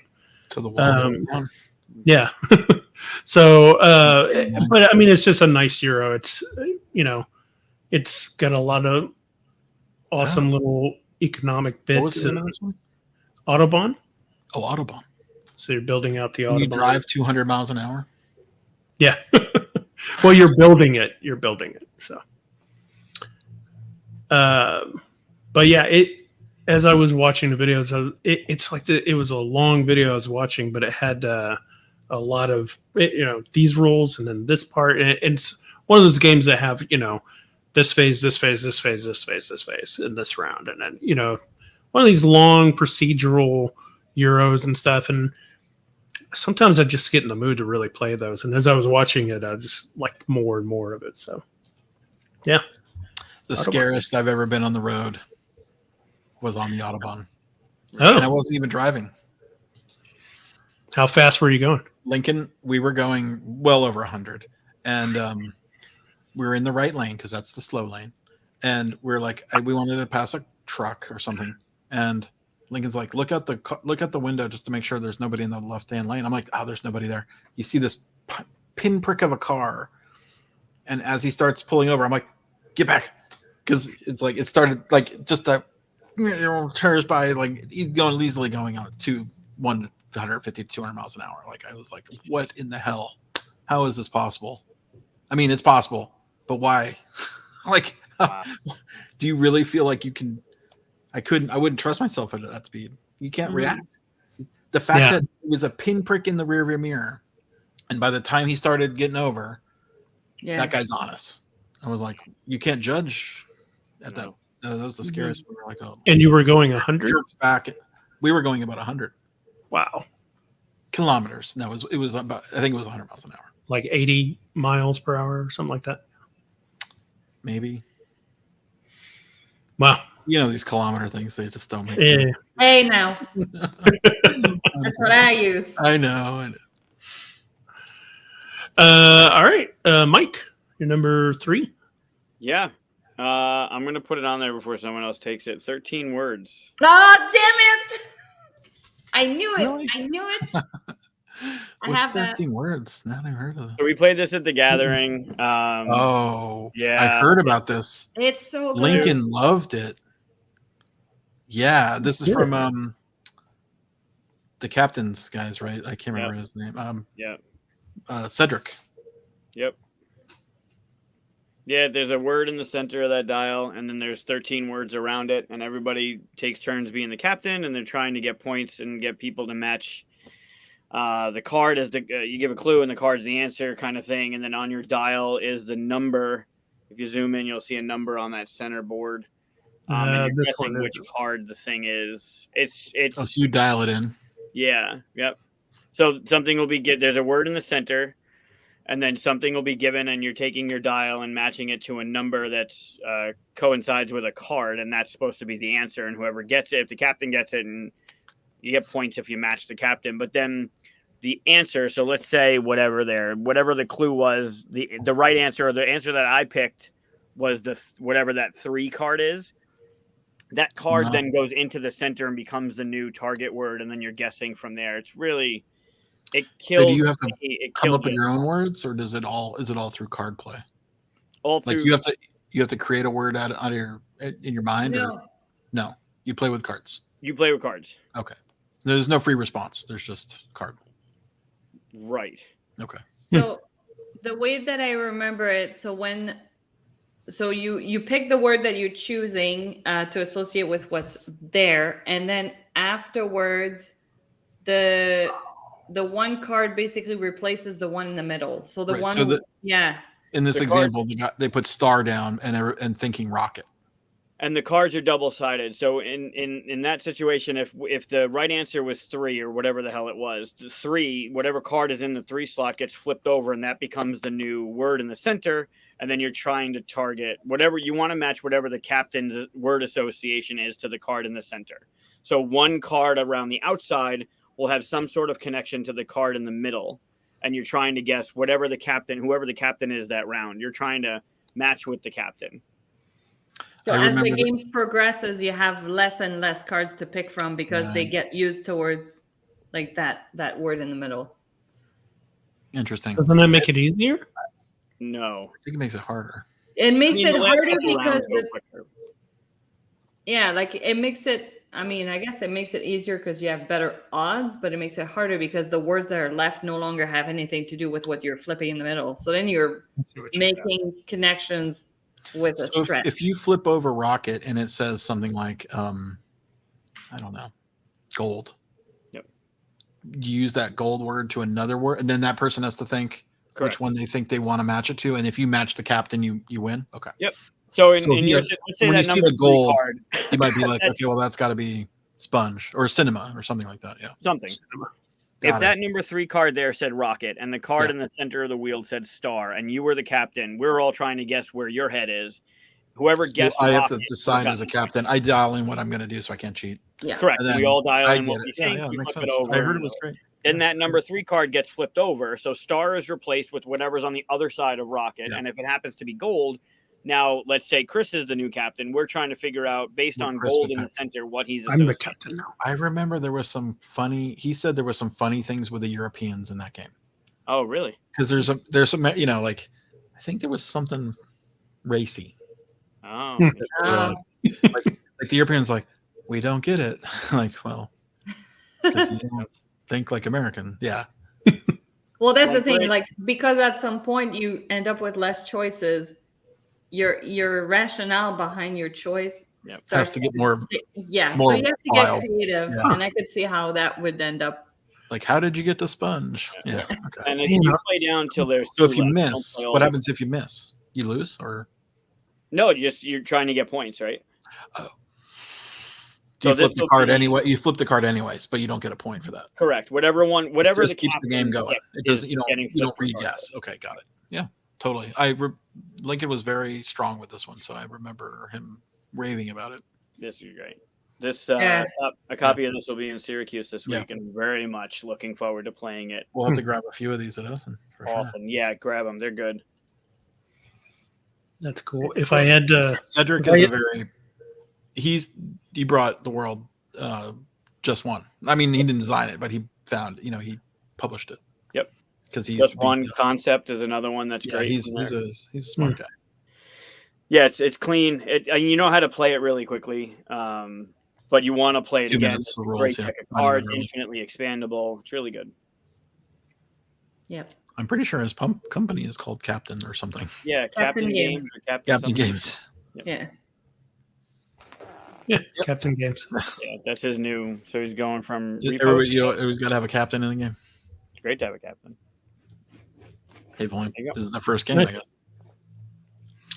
Seems like a winner. Yeah, it's a good one. Yes. For sure. All right. So that brings us to number I would have put that as my number 1, but I feel like it would have gotten Me taken. too. I wanted to take credit for that one. So. You're like the same person. Yeah. Like same brain, different body. Well, we play a lot of games together, so it's makes sense. Yeah. That would have been my number 1 as well. So now I'm having to get creative with the rest. So I'm gonna bump up my number 2 now, and we'll see what happens. My next one is Evergreen. Yes. The sequel to Photosynthesis, right? Photosynthesis. It was out though at Gen Con, so I left but you couldn't buy it, I don't think. Yeah, I think they just had a copy. They just had it for to show. No, they had it. You could buy it. It was $60. Oh. Yeah. Yep. Oh, really? They ran out when I went back to go grab them. They didn't have many. They had a few cases, but they had them there. Is everything animals and natures now? Yeah, so you're trying to make your planet, as they describe, as verdant as possible, especially with invaluable biomes. So so that's your board, and you're putting stuff on it, and I don't know how it scores or anything, but I heard it's like more. I mean, because photosynthesis is weird. It's like it looks better than it plays, right? People said it was cutthroat. I've never played it. And you had to be cutthroat in that game because you were putting shade on the trees and shrinking them, right? Okay. Or not letting them grow. Yep. Right. I wonder if that is in this game too. But yeah, this one I would definitely be interested in checking it out some more. It's good. Mm-hmm. I like that cover too. That's really nice. It's pretty component dual layer board. Look at that. It's been measured. Someone laid it's how many is that? That's centimeters, by the way. Huh. I think. I wonder if that's for sleevers. It's 6 centimeters. Oh, maybe. Because you will always, as a publisher, you always get people asking how big your cards are for the sleeve. Right. Yeah, photosynthesis looked better than it played. Yeah. I was like, oh, I don't want to play this again. I played maybe 3 or 4 games of it, and I loved it. Pretty good. It's good. It's okay. It's how each game felt. Never dropped cuff completely though. But and then you never played it again. Of course, I bought it before the 4th. I mean, you had to buy it. It was so good looking. Yeah, you had to. It was a really neat concept, though. I agree. It was neat. Sun as a game mechanic was fun. Just unfortunately, once you kind of got it, that was it. Like you didn't really need to do it. You're like, how can I screw up the most people, and how can I steal the center spot? Like that was the thing, right? Like you had to calculate the time. Yeah. Yeah, this looks good. I like the meeples. Yeah, very cool. Mm-hmm. Nice pick. Word reminds me of something I can't quite place. CO2? Terra Mystica. Maybe. Yeah, maybe. Oh, not Terra Mystica. Terraforming Mars. That's what I meant. Yeah, a little Terraforming Mars-ish. All right. Aldi. Number two. By the way, getting glasses these are just readers. I'm getting glasses for the first time in my life. I went to the eye doctor today. Number 2 is Rise and Fall. I looked at that one too. Is that on your list? No, I looked at it. Just know it. Yeah. This looks really good. So here's the thing. I'm mostly picking. We're not Rise and Fall 1989. No, it's is it a 2023 game? Did I screw up? It's 2023. It'll probably be out though because it might have been just entered wrong.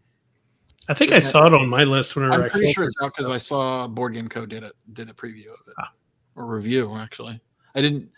I wish I didn't watch I kind of was sort of scanning it through. I was like, I don't want a pre-reviewed game before I get to play it because it'll change my if I agree with him or disagree with him. I wanted to get it, so I tried to stop it at the review. This is the designer is Christophe Bollinger. Do you know that name? Mm-mm. What's this big game? Archipelago. Have you played that? Oh yeah, yep. And he's super talented. I love Christophe. He designed a game called Dungeon Twister, which is it's an old game. Yeah, it is. So I'm looking forward to this. He just thinks differently. Every once in a while you come across a person that just thinks differently. He's that guy. Is this what the game looks like? What's that? Is this what the game looks like? I think so. Yeah. With the little buildings. And and you only have you. It's one of those. I think you build up your city and you get more powers. You unlock abilities. So you start simple and you build up more and you put these little. You're building a world, and it's not any real world. It's all fantasy. I don't think it's a fantasy-based game, though. I think it's just a fantastical world, right? I was thinking the same thing. I thought it looked like Heroescape 2 at first. Are those donkeys or horses? I can't tell what they look like horses. Are they llamas? Look like horses. Llamas? Llama? Llama, ding dong. I think somebody's riding a tiger right here, like a white tiger. Yeah, I'm very curious of what all this stuff is. Now it looks a little abstract, but I think that's fine. I like abstract with power, like if you get abilities and stuff. If you look at the cards, you can kind of see there's a lot of words on these cards. Oh yeah, no, it's all graphical. I like the graphics of those cards. I don't understand them, but oh wow, you sort of, and then you lay a card down when you get the power, so you morph your civ into a new power. So I'm all in. I'm in. That looks good. Yeah. This actually reminds me. I mean, it looks like there's quite a bit more to it, but at first glance it reminds me of Cusco. Yeah, Cusco. I was thinking Pachacuna, but Project what? Pachacuna. It's another Pachacuna game. Yeah, it looked like the same kind of tiles. It looks good to me. Yeah. Plus, I love the designer. I love him. I have a crush on Christophe Bollinger. He's a very handsome man. He's very if you look, actually go to his BGG page. I think the picture is still. He's a great guy. Actually, he's just fun. He's fun to talk to. He's really fun. Yeah, look at he's a Renaissance man. Keep going. Keep going. He kind of. I think there's another picture of him at the beach. I was like, is this really him? No, it's not. That's just your personal collection. Yeah. Anyway, but he's great. He's just fun, and he'll talk and tell stories. He's really. I mean, I'm more the game could be whatever. I'm sure it'll be fine. Uh-oh. There we go. Who's the publisher? I think it's Ludicali, which I think is his publishing house. Ludically. Yep. Yeah. Ludically. Yeah. Earth Reborn was another game super under the radar. Was really fun. Huh. I never. I remember. Four Gods is Four Gods is great. Real I'm time. such a liar because I saw the cover, but I went. I don't love the cover, but whatever. The game. I hope the game is good. The game looks awesome. Yeah. He designed Four Gods. This is the same one. Yeah. Wow. Yeah. Four Gods is good. And I think he just hasn't gotten the fair shake in the world of board game. I mean, I don't know what he wants, but everybody wants to be on the top 100, right? So, of course. But I think he's super talented. Wow. And this has been cooking for a long time. Like, I think he finally, so he's it's not like a rush to getting it out. It's super developed. Cool. Nice. And that's some list. Good list. All right. So mine number 2. It's out now. Like, I hope it comes out at Essen. Oh, okay. I hope it's not delayed or anything because it did say 2023, but I don't know for sure. I suspect it'll be there. My number 2 is San Francisco, which I think is probably out already, right? I don't know. Is it? Because I've seen there's a lot of videos, so I know a lot of reviewers are. People get they get sent the stuff though. Yeah, but there's a lot, so gotcha. I don't know. Maybe they just did a really good job. Is this like an AEG game or something? What is this one? This is can't remember all this stuff now. Rebel Studio. Oh, Rebel. That's Meadow. The people that did Meadow. Oh my gosh, I love that's on my. Okay, yeah, keep going. So it's almost kind of like the next step above Ticket to Ride in a way. Well, it's more advanced than that, but I say that because you have two choices. You either take a tile here or you add a tile. And whenever you take a tile, you get to take the whole column. So as you build, you're like building a billet, like either you're making it so that other people will take it or and you don't know what you're doing. But whenever somebody takes it, they have to put all of it onto their board. You have to fill it in from left to right. So you have to decide, do I want these pieces and all those kind of decisions. You're building these there's all kinds of different things like this next to this gives you this, that kind of stuff. Right. To build these skyscrapers, you need a certain amount of workers around them. So you got to plan that just right. And you get, every time you take some, I think it's called like red tape. So you take like a little, these little certificates. And whenever you take it, it means that you can no longer take a column that has that many or less. So if you take one and you have one of these here, you can never just take one now. You have to take a column that has two. So that frees up people who haven't gotten any yet to snipe some out from under you. That's nice. And I don't think you can get rid of them either. So the more you get, things start building up for choices. And then, of course, once you have a lot of choices, you're going to have to deal with everything in there. So it just sounds like a really interesting. Every play looks like an interesting choice. Yeah, it's interesting they went with the title San Francisco because I'm pretty sure there's many games with the word San Francisco as a title. Probably. I believe so. I remember playing in San Francisco in the 90s. Or no, early 2000s. There's one called it's like San Francisco Cable Car or something. Yeah, and that's I think that's a redo of Metro. Yeah, that's nice. Ooh, nice photography. Nice lighting. Got my red light over here. Shine it. It's at sunset. Put a gel on our light and take a picture. Yeah. Oh, yeah. Golden hour. Yeah. Best time. Mike, you're number 2. I don't know if you would have done this one or not. I'm going to put 12 Rivers as my number 2. It's the number 12. 13 words, 12 rivers. You see a theme, That's right? a theme. So this one stuck when that got me because that's a nice. looks beautiful. And then when I started going through it, it was the more unique of the bunch. Well, there was my Shelfie, but there was more unique of the ones that I was looking into. Oh, like the way that's. I don't understand the gameplay yet. There are tiles that you put in there to block things from coming down, and there are multiple levels of it. So, like, you can put yours in front of somebody else's. I don't know how it works. There's a llama. Super unique. What are those called? Not llamas. Alpaca. Alpacas. Yeah. Alpaca. So there's marbles. Right. I see marbles coming down the line there.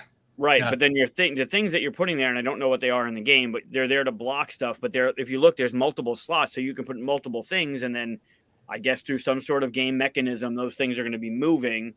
So it's kind of almost programming, maybe like figuring out what it's going to look like in the future. So future planning, it looked really unique. Like Plinko. Mm-hmm. How are these marbles just sitting here, or are they photoshopped? Yeah, either photoshopped or that's laying flat. Yeah, they photoshopped that in. Yeah.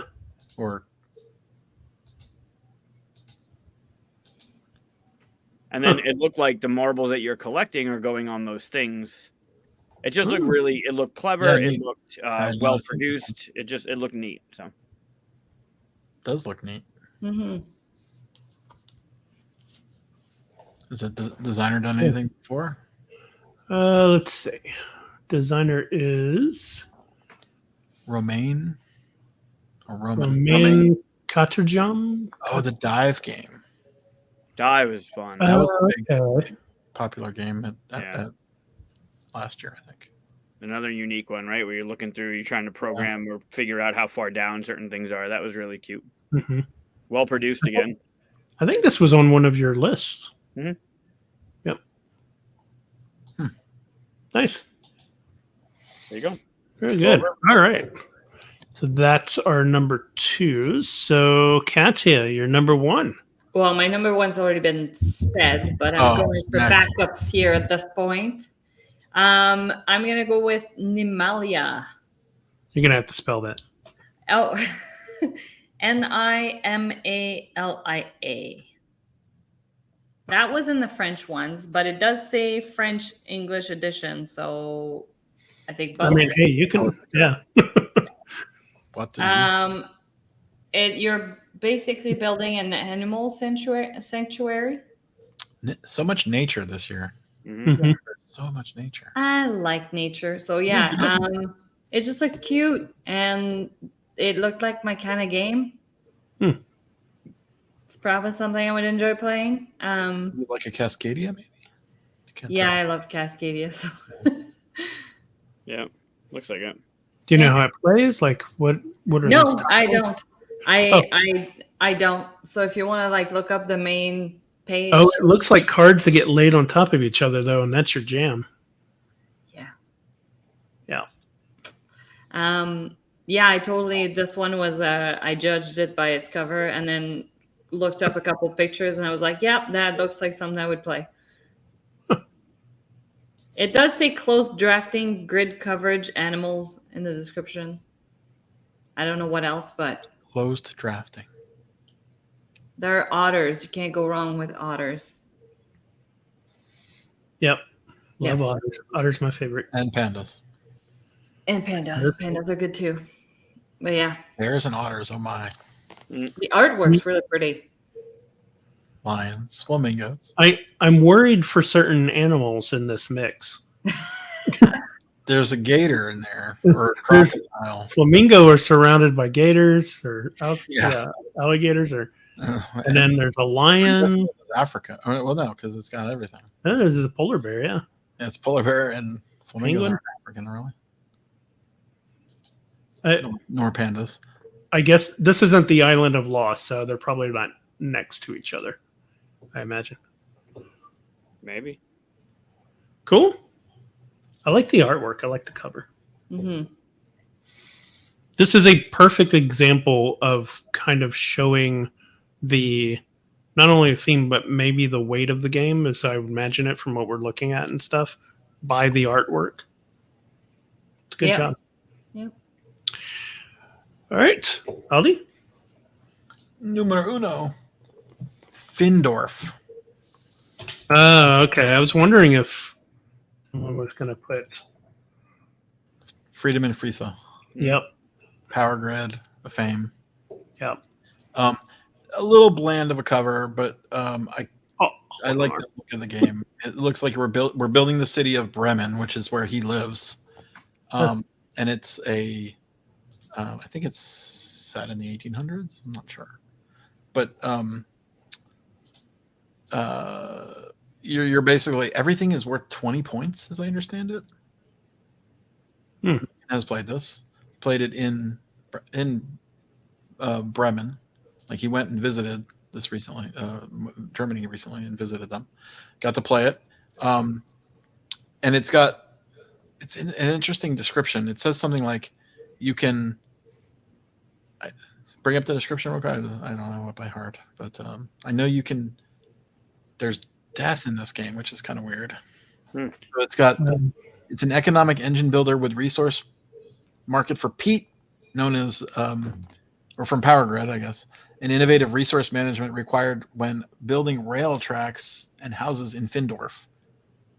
And your focus is on raising the right combination of the 25 historical structures in the period of 1803. Do you, or 1803 to 1916? Do you raise the chair pipes factory or the slaughterhouse to gain a lot of thalers? Thalers? I don't know how you say that. Or like schools, or the beer hall, or the peat skipper shelter to win the game in small steps. You can even profit from the high mortality rate of the period by building a cemetery. So that's why there's death. That took a left turn. Yeah. I was like, huh? This game? What? But, Friedemann is awesome. So he's, you got to play all his stuff to try stuff. And, so I don't know much more about it than that. But I know also that everything's worth 20 points. That's what Lincoln said. He's like, everything's worth 20 points. I'm like, okay. How does that work? What is it? Everything's 20. Why not just everything worth 2? But I guess there's something maybe they tick down, maybe. I don't know. If everything's worth 20, then nothing. Then nothing is. Yeah. It's odd. But I guess you're building up the buildings in the town. Huh. Not the most exciting of themes, but it's more of the designer than the right. But and the artist is Mora. If you know Mora artwork, this is not very Mora. He is more of a funny artwork, like look at First and Floors. Where is it? 2 down. Right. Right here. Right there. Fearsome Floors. Yeah, if you know Mora, that's that's more like a cartoon. Oh, okay. His style. So I'm like, oh, okay. Mora is another type of Mora art. So I want to check that out too. It looks like he did, or she, he did Power Grid. Yeah, but Power Grid doesn't have a ton of art in it. I mean, it's the cover obviously it's the little plants and stuff. Yeah, the power plants have art. Yeah, and if you look at Funny Friends, do you know that Funny Friends game? Yeah. There's like 200 pieces of Mora art in there if you like Mora. So it might be on See All. Weird, he did Dominion Intrigue. Probably a card. Dominion Intrigue get a lot of different artists. If you click See All and go to Funny Friends, I love the artwork in that. It's goofy. It's sorted by name. Funny Friends. There we go. Yep. You can tell his style, right? Something with the eyes, and there's weird little things. There might be some R-rated stuff here. Oh.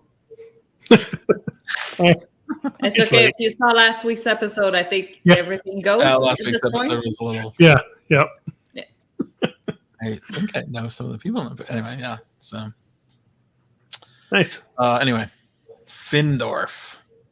Yeah, fun fact: we almost 90% had a Friedman Fries asking for Troubles expansion. Wow. He wanted to make one. We talked for a little while. Yeah, he had an idea for one. Okay. We talked. It was going to have a green ship come in and leave green goop all over the board, and unfortunately, all kinds of stuff happened apparently over the last few years, and not everything goes through, but that would have been fun. Yeah.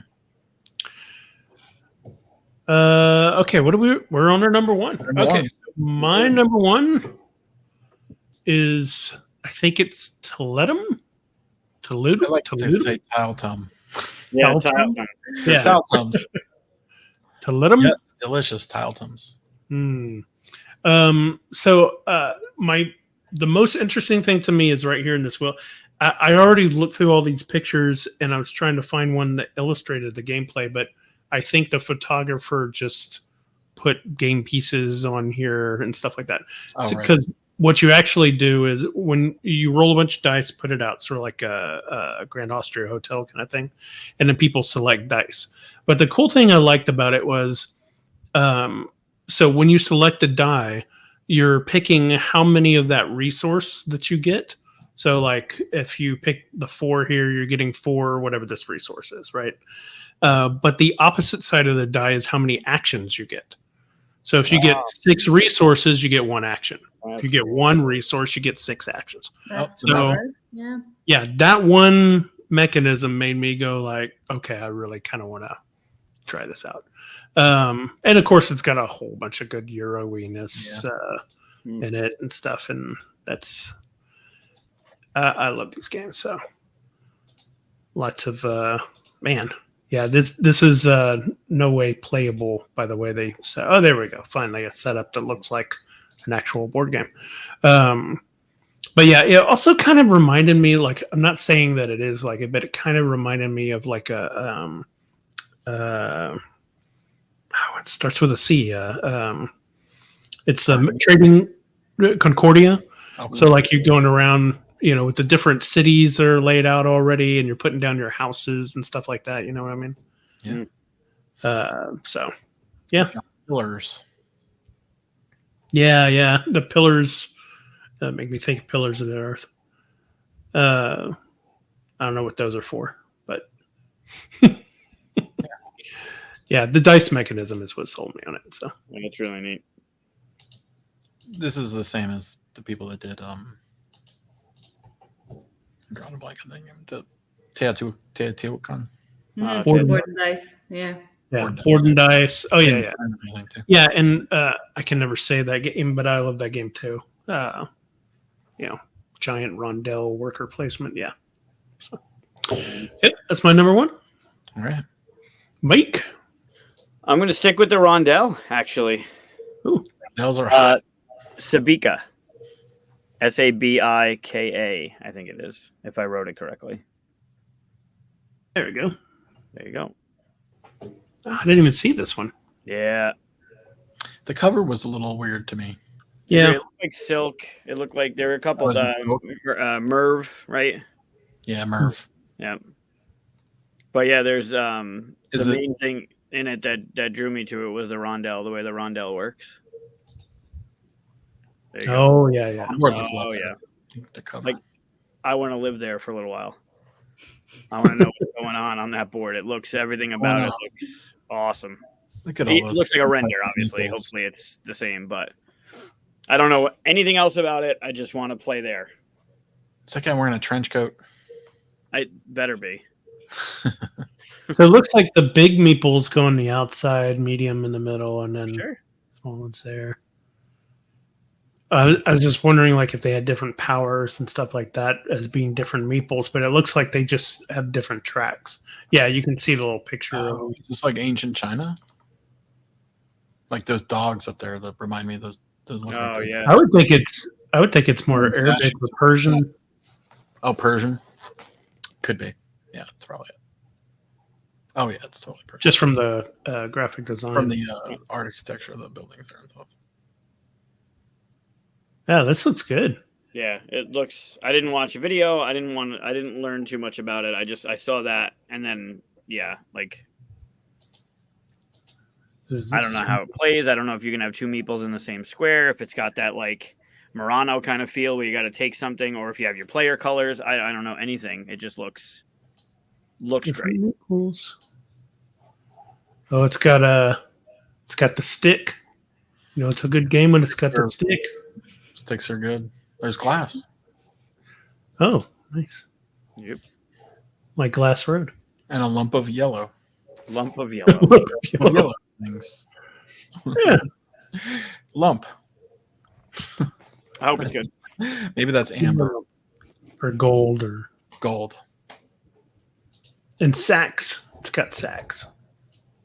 I heard that differently than what you said. Nope, wrong game. Wrong list. I was like, no, that doesn't make sense. But neither does sacks. Like, what are you talking about? Sacks of things. It looked like there was a meeple that looked like a sack. Yeah. Right? Okay. Bag. I That's thought you Ivory meant soap bars. like sacks. Like a bag. And I was like, I Saxophone? really don't understand. You're Like, thinking saxophone, right?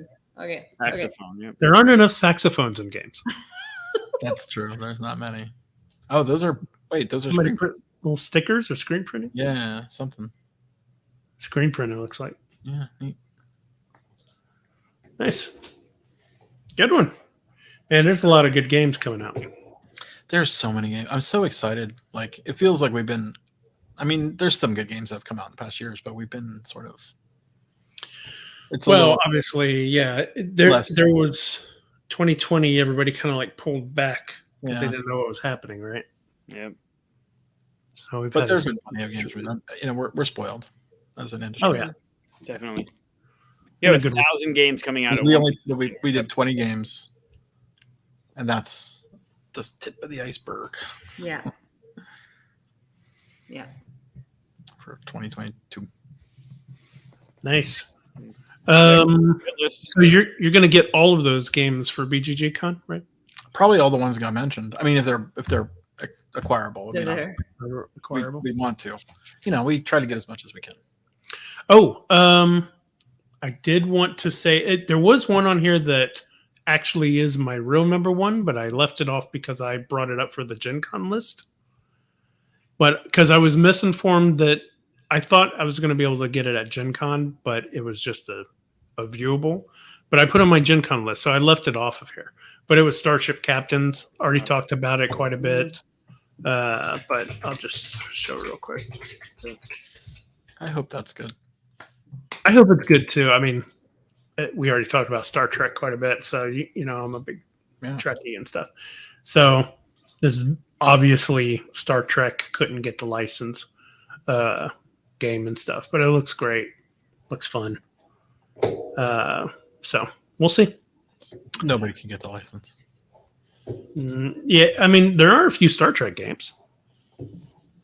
I think but it's they're nice usually like just the battle IP though, because then they can kind of sidestep a lot of that stuff, right, and have fun with it rather than being restricted to like.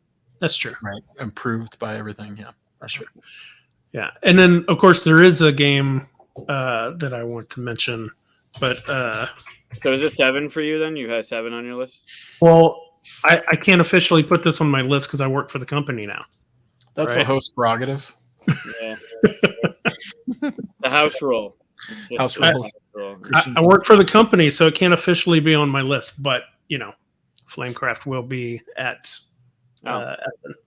You do know. Oh, is it going to be out like fully? You're not sharing your screen, right? I'm not, am I? No. Oh well, you know what Flamecraft is. Is that shipping now? I'm waiting for my copy. Yeah, it's delivering now. Oh, that's right. I forgot you. That's your new. It is shipping right now. I'm also waiting for my copy, and I work for the company, so I can't really. Wait, that's super cute. Cardboard Alchemy? What was that? Nothing. I'm being a wise ass. You? No. It's been How long does it take you to do those art pieces? Too long. Too long. I don't know. Like that looks like some serious work there for sure. Probably Holy that one. Crap, I didn't 10 hours. That many pieces. How many?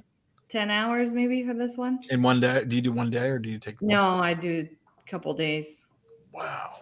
Couple That's sessions. great. Yeah. Do you load up all of your editing? Pardon?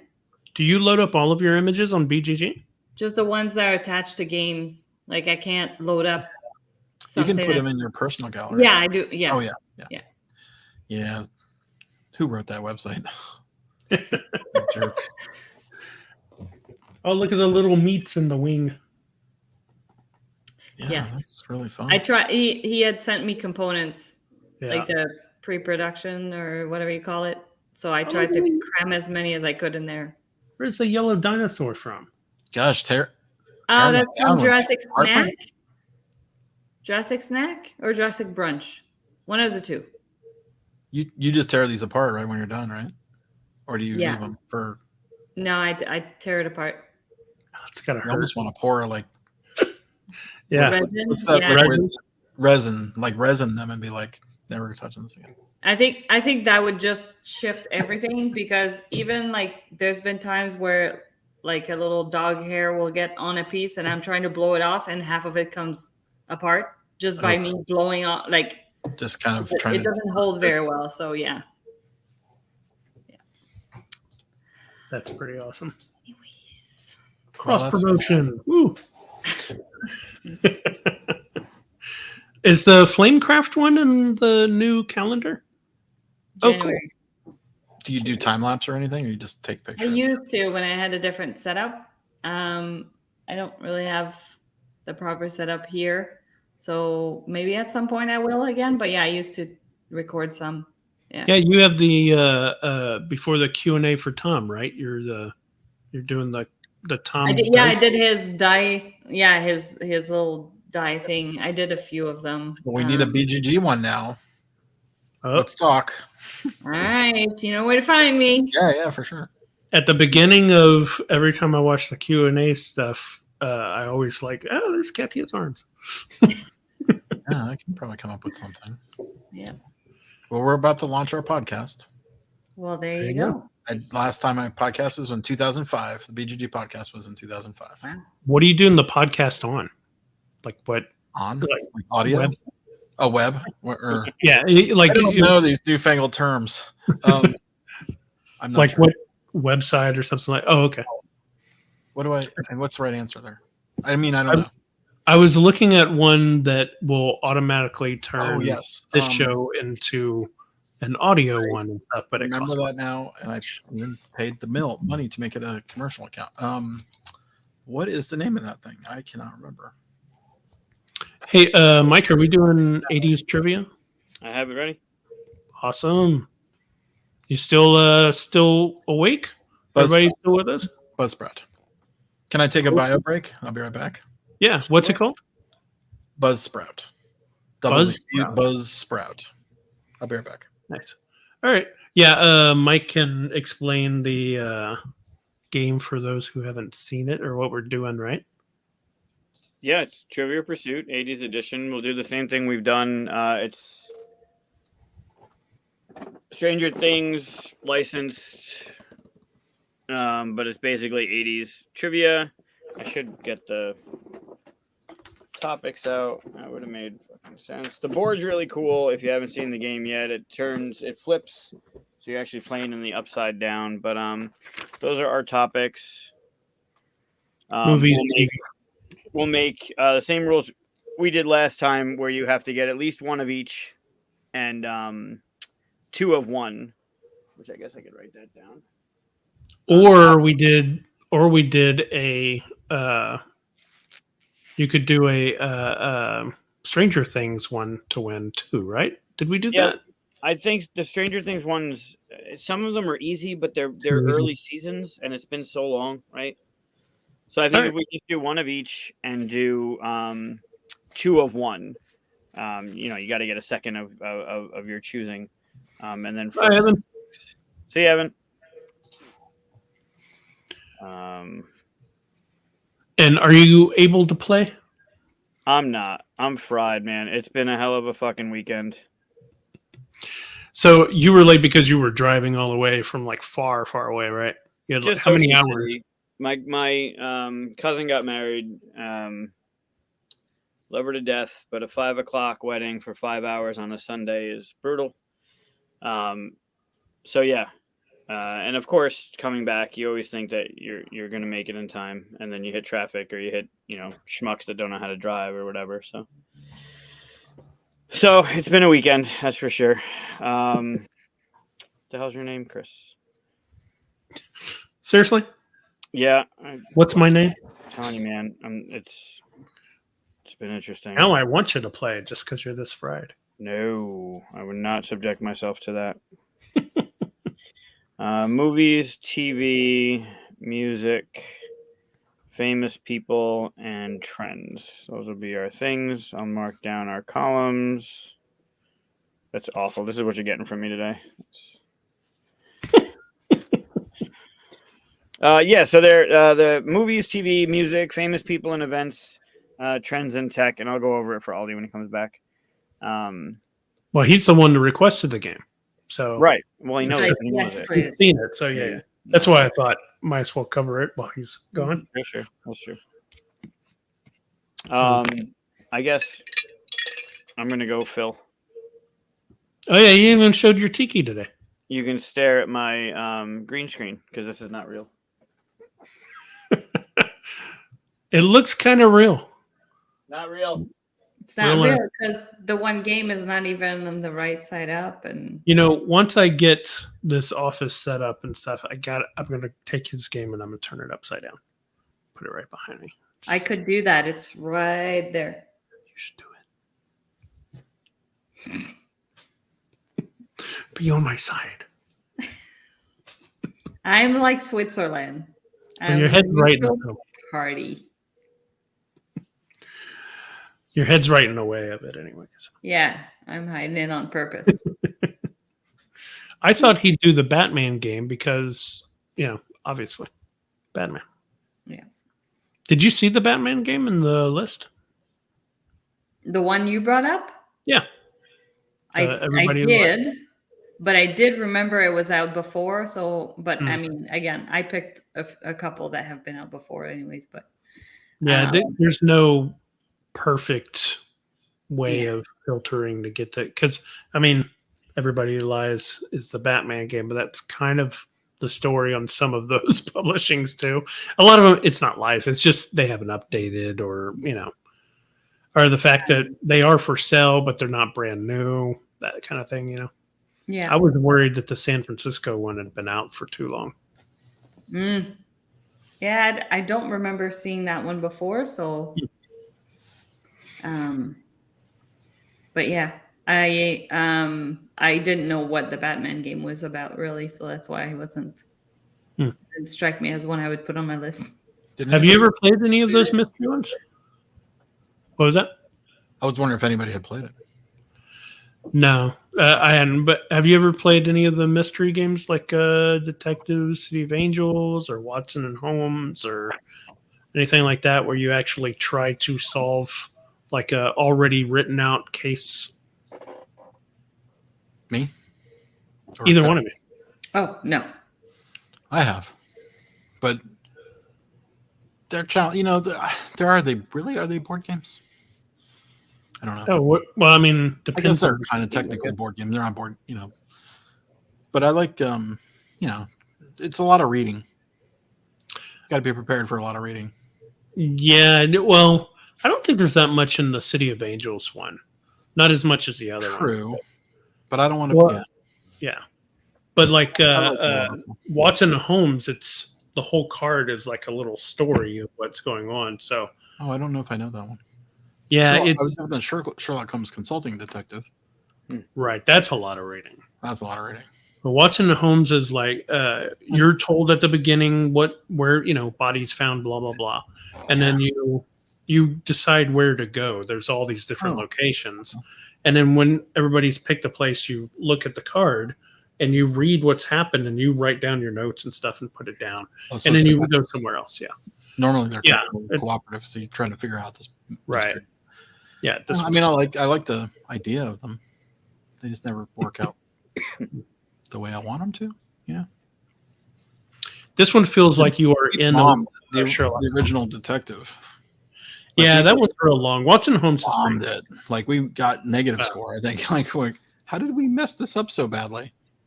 But that's the problem with those games is it puts you on a timer, and you can't see everything. Like if you can read every card, you get the full story. Right. But they can't do that because otherwise it's not a game. So the game fights itself because they're like, well, we wrote 90 cards for this game. You're only going to see 40 of them. Like, you're doing all this work. And some people will never see any of that. Like it's a frustrating thing. That's true. When I was in the video game industry, we had the same problem. Like we made a video game that had tons of content in it that no one ever saw because it was like it was too complicated. Like if you go that way, you will see all this stuff, and you go this way, you'll see all this stuff. But sometimes there's secrets that have all this other stuff, and like you'll never see it if you don't know. Right. Like that's a frustrating thing. I always struggle with that in games. Like I want to see everything, but I understand that breaks the game. So what do you do? Well, it's just like Sleeping Gods. I know you've played that quite a bit. Right. And I can't, I never see it all unless I sit there and just read the whole book, but I don't want to do that. Yeah. All right. So 80s trivia. Yeah. Mike already kind of went through it, but you've seen it before because you requested it. So I assume you know what we're doing, Aldi? I think so. Cool. So it's the Stranger Things theme, but we're gonna stay away from the Stranger Things topic because no one knows any of that stuff. Right, it's so old. So it's movies, TV, music, famous people and events, trends, tech, and fun, and then the objective is to get one of each, and then a duplicate of your choosing. So the first one to 6, and one of them is a double. Right. Okay. And the chat is welcome to put in their answer. Just don't look at it if you're the one answering it. Oh, I'm gonna put it on. Yeah, I put my phone down. Okay. It's not that old, but with all the stuff that everyone watches, seasons 1 and 2 are probably not in the forefront of our mind. I've watched season 1, but that's it. I need to rewatch it. Right. I want to watch more, but no, that's that whole time thing. Like, so much to watch. Yep. All right, we'll start with Aldi. Okay. What's the first one? Movies. It's your choice. Whatever you want to go with: movies, TV, music, famous people, movies. or trends. Movies. Yeah. Okay. In Cocoon, where do the old folks from the retirement home go to get the life force that makes them feel younger? Do I need to answer specifically, or just? I guess it was in the swimming pool. I don't know if that's good enough. It is not a multiple choice. Is swimming pool your final answer? Yes. Swimming pool is the correct answer. Swimming pool. Yeah. Great movie. I would like to see if that holds up. By the way, I'm older than Wilford Brimley was in that movie. I heard you say that on. Not. That dude looked old for his age. He looked old, young. Yeah. All right, Aldi, we'll clockwise it. Got it. Chris, you're up. The beach. I'm up. Okay, hold on. Let me I think the beach was part of it. At one point in the movie. I don't remember a beach. Well, they went. Oh no, they didn't. They. Oh no, the divers are. Or the. Spoiler: they're aliens. Oh right. They went and recovered the cocoons from the reef because it landed in the water. Right, they pulled it out, and then they put it in the pool. Yeah. It's a good movie. I'll do movies, but not get Cocoon. Probably something I've never seen. All right, movies it is. In The Lost Boys. The boys are a gang of what mythic beings? Vampires. Oh man, that's even easier than the Cocoon one. Yeah, vampires. It's like, what color is red? Aren't they frogs? Unbelievable. Frogs. All right, next. Mythic frogs. I don't like the pressure because they both got theirs right. So I'm gonna but we both got really easy ones. Those are super easy. Well, the funny thing is you think they're easy, but I hadn't seen either movie. You're young, so you're Well, yeah, you've mentioned it before. You have a slight disadvantage as far as where you were. I'm gonna go with famous people. We'll give you the Canadian rule. Purple. If you don't like a question, you just skip it. You just give me another one. Actually, I think there should be because last time we had something like it was asking a very specific U.S. question.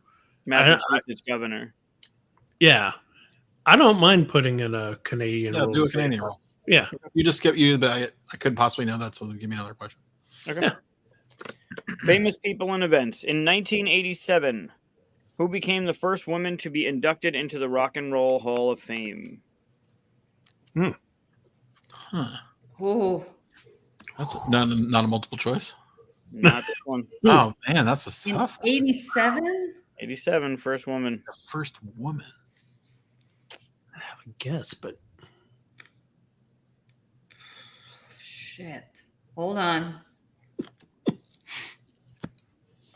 It's not Dolly Parton. That is. She turned it down last year or this year. oh really? she's I would have not thought she'd already been in Yeah, there. she turned it down this year. Wow. I think. I'm sure. gonna You're making me go question myself. out on a limb here and say, is it Pat Benatar? Is that her That's a name? good question. That's a good answer. Good answer. That might be right. So is Joan Jett, but the Joan right Jett answer was the other one. Aretha Joan Franklin. Jett. Oh, Aretha. Oh, Aretha nice. Yeah, no, we I didn't. was thinking Janis Nobody got Joplin, that. but yeah. All right. All right, back to Aldi. Yep. You definitely had a harder one than we did. TV. The TV one. Okay. Is that TV? another category? Yeah, TV is good. Forgot the categories already. Oh, Jesus. What color is blue? On which show did Angela Lansbury star as Jessica Fletcher, a British mystery author who becomes a real-life mystery solver? Murder, She Wrote. Murder, Yeah. She She Wrote. Hoped. Murder, She Hopes. Murder, She Wrote. How many I like- seasons, Okay. how many Murder, She seasons Wrote. did it Oh. run? How many? Oof. I'll say 13. Damn close. 84 to 96, 12 seasons. Oh wow. That's pretty close. I almost saw 12.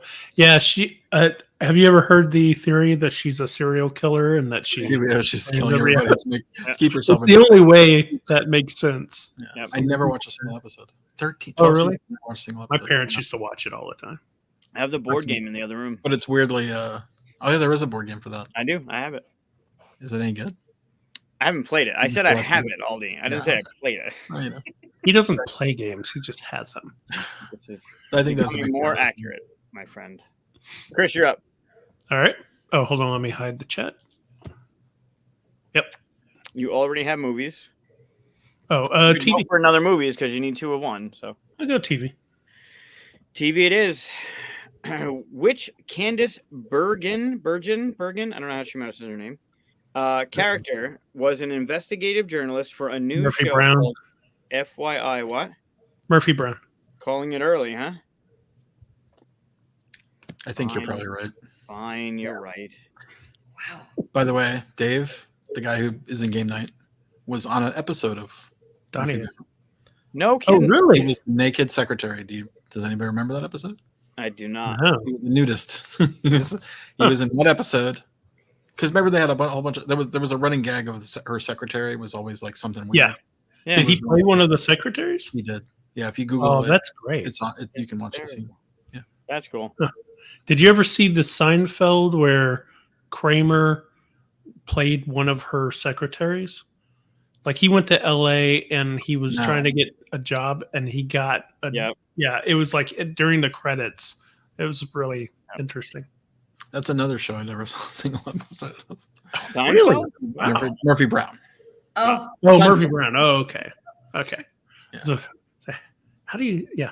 Okay. All right. is it whose turn is it? Oh, it's me. Your Let's get the people done. I hate that one. people done. Famous people. All right. What blacklist actor played a villain named Mr. Richards in Mannequin? Oh shit! And I've seen that movie, but whew, that was a long time ago. Blacklist should give you the clue, maybe. I Yeah. know. Blacklist would do it. No, I don't it's remember his not. name. He was in an Avengers. He was in the second movie That's, of that's a Avengers. tricky. That's That a is tricky. a tricky. clue. Yeah, that's tricky. Don't listen to that. Yeah, I have nothing. I don't even know. If I said Robert California, would that help? Oh, yeah, that's yeah. James Spader. Okay. I didn't. He Yeah, was I such wouldn't a know. good pick for Ultron. It was weird, but good. Yeah, he's really good. He's a great actor. You didn't like him for Ultron? I mean, I don't know comic books, so I don't know what it could have, should have I been. just liked the flavor of the voice for that. Mhm. character. Oh, he has a great voice, yeah. All right, Right. I'll you up. But I also like Jarvis and all that stuff. Okay. People. Famous people? Famous people. You got it. Purple. What company, founded by 2 street performers in Quebec in 1984, is known for its gravity-defying acrobats and stunningly costumed dancers? God damn it! Cirque du Soleil. Yes. Soleil. You would be correct. All right. I didn't know that was all the way back in the 80s. Oh, it's been around for a long time. Oh, I thought that was like mid-90s. Oh, Man, look at Donnie. I know that was your question. that was my question. I stole it from you. All right, Chris. All right. What am I? Let's go. You People. have movies and TV done. Yep. Let's do people. Famous people. What sticky yellow squares, now frequently used as markers by office workers, hit U.S. stationery stores for the first time in 1980? Oh, Oh, for Christ's Oh, sake. I guess it's don't overthink it. the Post-it notes. Post-it Yeah. notes would be correct. Okay. I thought he was Yeah. stumped for a second. I couldn't get away from like sticky cubes or Yep. something. I was like, what? I thought it was gonna be some kind of food. Nope. Yeah. I thought it was Um, gonna be a candy or something. fun fact. This is according to Trivia Pursuit. I don't know this. The technology was invented in 1968, but no use for it was dreamed up until 1980. The technology, stickiness. The glue on paper, yeah. The 3M company we used to make board games. There you go. Okay, next. I don't know if that's the same company though. I don't know. Wait. That did Post-its, I think. Oh, Yeah. that did the technology. I don't know. Let's switch it up to like, I don't know, music maybe. Musical work. That's the one I dread. Yeah, that too. What request did Simple Minds ask in the title of their 85 chart topping hit? Sorry, what was the beginning of it? What request did Simple Minds is the band? Yeah. What request did Simple Minds ask in the title of their 1985 chart topping hit? Was it "Hit Me with Your Best Shot"? I don't know. That would be. I got That's nothing. what Bennett's are. Yeah. Oh, see, I'm really stuck on that. Yeah, you are. But yeah, Bennett's are. Oh, yeah. Man, Donnie's got it. Donnie's on. Donnie's Right? on it. Yeah. I was in the Breakfast Club, Yep. I couldn't think of that one. I think. Alden, you're up. Music.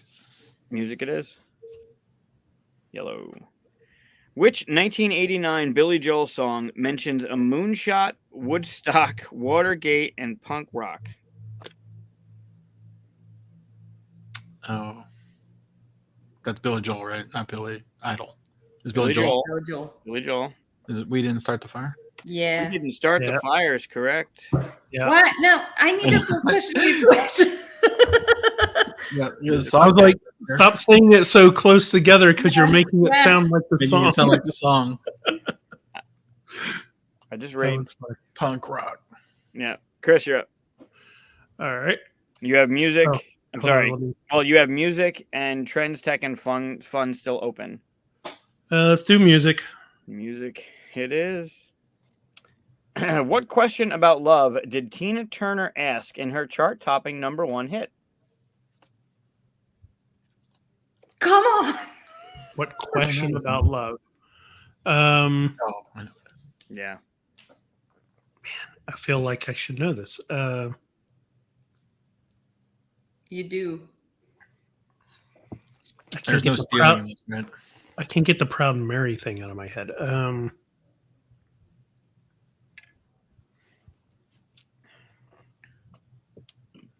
Yeah, it's not coming to my head. Damn. Is that your final answer?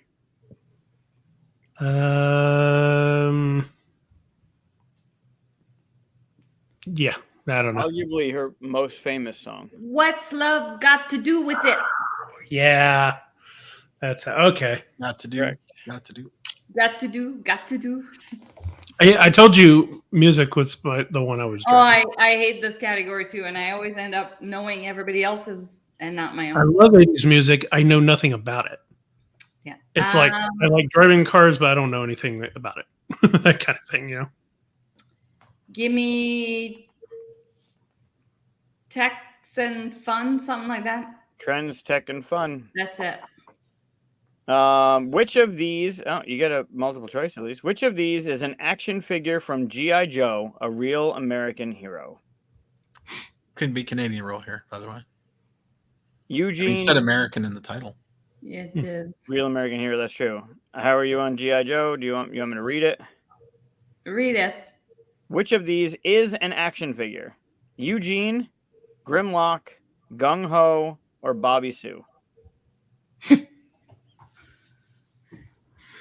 Probably. No one of them is. But I'm gonna go with Grimlock. I don't know. Take the roll. Take the roll. You want me to take the? No, you should take the. There you go. Did they even have G.I. Joe in Canada? Yeah, like boys had them. Yeah. It's not a girl toy. I don't know. Grimlock was a Transformer.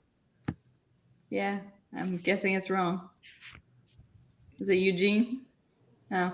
Gung Ho. So yeah, I really wasn't going to go for that one. I think. Yeah, it was the T-Rex one. T-Rex, yep. Oh, that makes sense. That's the only one I knew.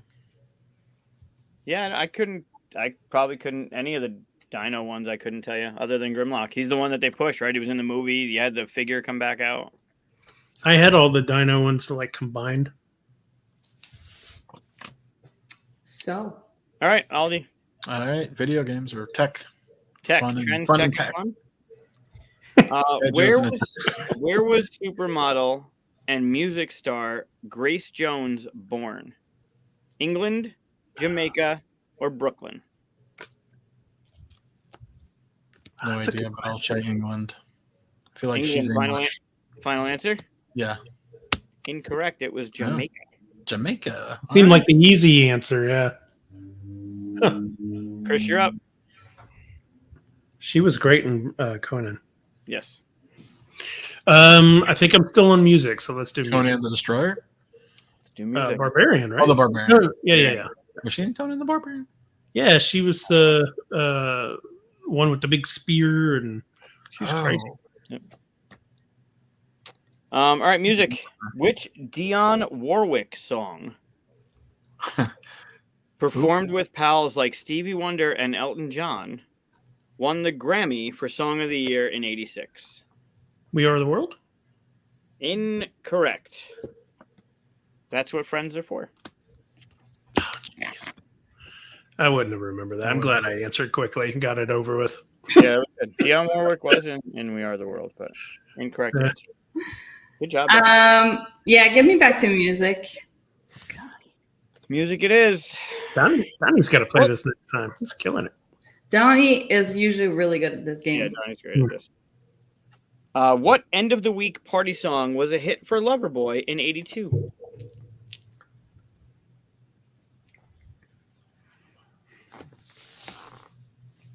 Oh. End of the week party song. Say the rest again. Was the hit for Loverboy in 1982? Oh my God. Oh, I remember that one. Some of these questions are great. I forgot all about this.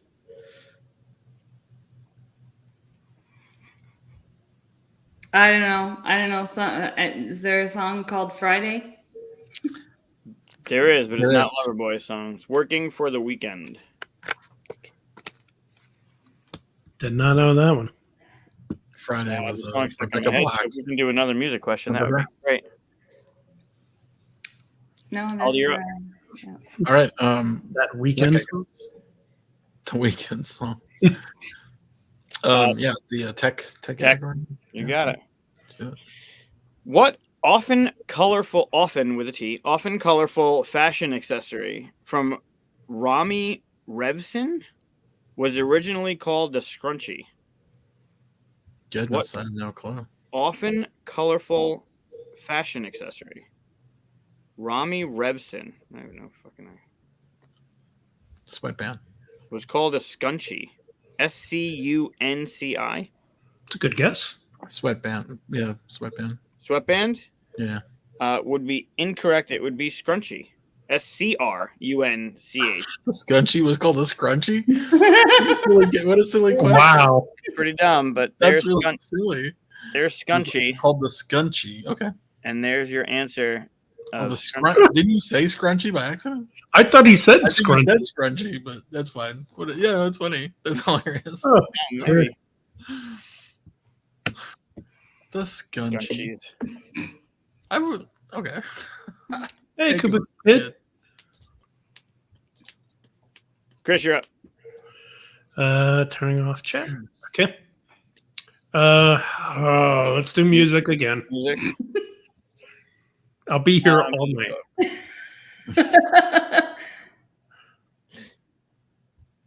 What Whitney Houston song is about feeling the heat with somebody that loves me? Somebody that loves me. That one? Yeah.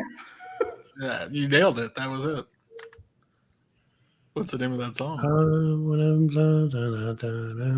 That's the part there. I got it now. Yeah. You want the lyrics? I want to dance with somebody? Yes. Boom! Woo! Worked it out. You're off of music. Well done. Done. I know how to drive.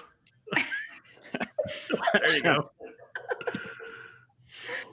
All right, I'll take music again. Music it is. In Starship's hit song from 1985, what did they proclaim they built this city on? Rock and roll. Got one. Yes. Yeah. Nice. Great. Music is done. As Terrible soon as you song, named the band, I was like, I don't even know that Oh, band. I love that song. You hate that song? Yeah. No, I think it's the band was amazing and turned into this weird cheesy Right. Starship. The band was Gotcha. cool. I have a friend who argues that they were great and then they turned into Jefferson weird Starship. poppy. Yeah, they turned into weird poppy. It turned into like this weird. I mean, I like that song. It's fine. I still like the It's song. a weird change of a band. Yeah, Jefferson Starship, Jefferson Airplane, Starship. Yeah, went a little off the rails. It's like John Cougar Mellencamp, John Mellencamp, like Cougar. Yeah. It was Cougar. He doesn't go by Cougar anymore, does he? Oh, he doesn't. John Mellencamp. Cougar and I the think it's Cougar. just John Mellencamp. Yeah. I think he dropped the He's Cougar. no longer an animal. Yeah. I think someone said that he never wanted to have the Cougar in the Oh, the first. Cougar band. was just like a studio His thing. promoter told him he had to have something in there because John Mellencamp was nothing. Let's do tech again. Yeah. Okay. How many models of car? How many models of car did the DeLorean Motor Company produce? One. How many models of car did the DeLorean Motor Company produce? One. Final answer? I think so. Nice. Yeah, One. Just Yeah, one. Back to the Future car. That's it. All right. Well, there's. Gonna time travel. Why not do it in style? Why not doing a DeLorean? I like that Is you're Chris frozen. Chris Yeah, froze. he's frozen, but he's still talking. That's pretty good. Oh no! Voice there, though. I like your look. Yeah, it's a nice look. He's still thinking about an answer to a question. This is good. You can still hear me though, right? Yeah. Yeah. That's even funnier. Yep. That's pretty good. It's almost like this is what I'm thinking. Yeah, I'm yeah. actually You're thinking. Look but at then these you answer. And then getting all the easy questions. I like it. still frozen. How strange. Oh well, let's keep going. You All can right. hear me. Maybe stop your camera and start it up again, and maybe. Yeah, I can do that. Hold on. And my audio will keep working since they're separate too. Right. There you go. All right, let's try this again. I assume you want to stick with trends, yeah? Ooh, there we go. Yeah, it's the tech and trends thing, right? Yep. Trends, tech, and fun. All right, let's do the fun. What is the shortened name for compact disc read-only memory? Come on. CD-ROM. Final answer. I mean, that's an easy one. I know that's really the answers to the question. I know. Yeah, you're like really smart to not get that one. They should have reversed it. They should have said, "What does that stand for?" Yes, that's the harder question. And that I would have remembered compact disc, but I wouldn't have remembered the other part. Yeah. Terrible question. Yeah, that's pretty bad. Should be reversed. Let's do the fun part. Yeah. Green.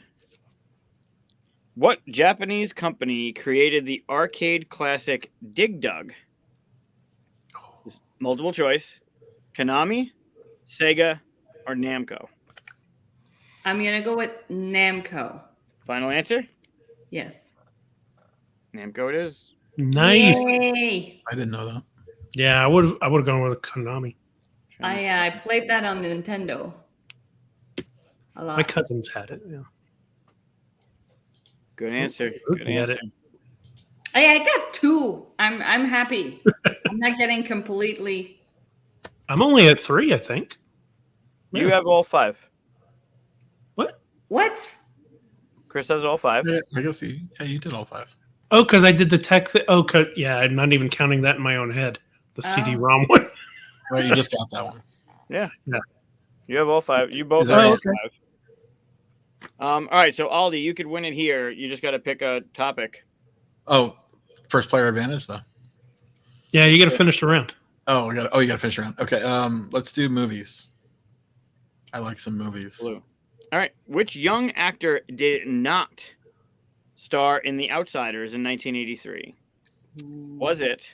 Did not star in The Outsiders? Yeah. Was it Emilio Estevez, Matt Dillon, or Mickey Rourke? Gosh, I don't know. I feel like Mickey Rourke was of a different era, so maybe Mickey Rourke. That's my guess. Final answer. The other 2 were pretty young. Mm-hmm. Final answer, yeah, Mickey Rourke. Yep. Mickey Rourke. Yeah. Yeah, that would have been a total guess for me too, but yeah. I knew Matt Dillon was in it. And I knew Emilio was in it. I knew Emilio. Oh, you did the other one? Yeah. All right, Chris. I got to go movies too. That's my strong suit. Movies I say that and then, yeah. What Francis Ford Coppola film based on the coming-of-age novel by S.E. Hinton launched the careers of Rob Lowe and other brat packers? Ooh. I think I know that. Rob Lowe. He must have been really young. Man.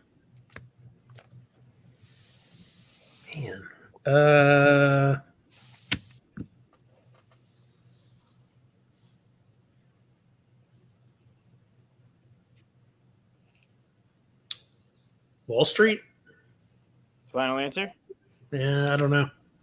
Is it that 16 Candles?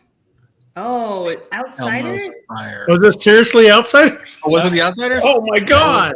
Hinton. Yeah. Oh, I thought it was St. Elmo's Fire because of the Rob Lowe and Brat Packers. How hilarious is that movie? What are the odds? 1 in Elmo's Fire was not good. 2 in that many. Wow. I think that cinches it, but give Katia hers. Yeah, I can't win though. Do it for fun. Let's do movies as well. Movies is blue. In what movie does John Cusack's Lloyd Dobler lament? Lloyd Dobler is the name. Quote, I gave her my heart. She gave me a pen.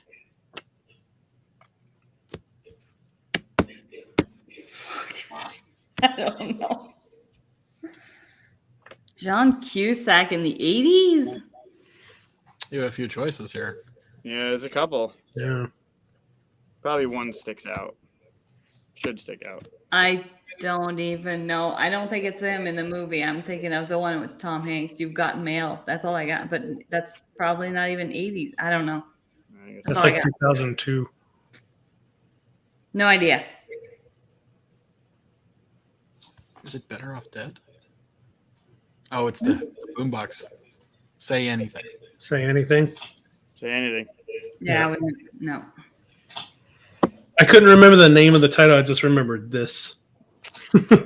Boy. I wouldn't have gotten that. What is the? I think it was 80s. What is the movie with John Cusack where he kept seeing like clay figures? Better Off Dead. Like Better Off Dead. Yeah. Is that it? Okay. Where he'd be. Yeah, he was like. They're like singing songs. Yeah, it was Van Halen. Everybody wants some. Everybody and then wants some. And it's doing this music video, and then they come in and he's like flipping a hamburger. He's got a hamburger. Or Yep. something. There you go. Yeah, that was a good movie. I watched that movie like 100 times.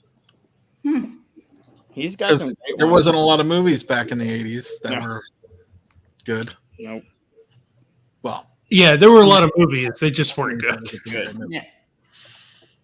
1984 is a pretty good year for movies, by the way. Oh, it was an amazing year. I would argue probably, and I would. The only one that really fights it is 1999. What was in 1999? 99 had Sixth Sense, The Matrix, Star Wars Episode 1. Yes, it's a good movie. That is my favorite of the prequels. Episode 1. Really? Oh, yeah. Episode 1's your favorite? By a million miles. Really? Wow. Yeah. I could go into long description why. Fight Club was 99. Awesome. When was 7? Was that 99? Oh, 7. That was 99, yeah. I'm just pulled it up here. Green Mile, Millennium Man, American Beauty. 94. Talented Mr. Ripley, The Mummy was fun. Yeah. Magnolia. Movies used to be good.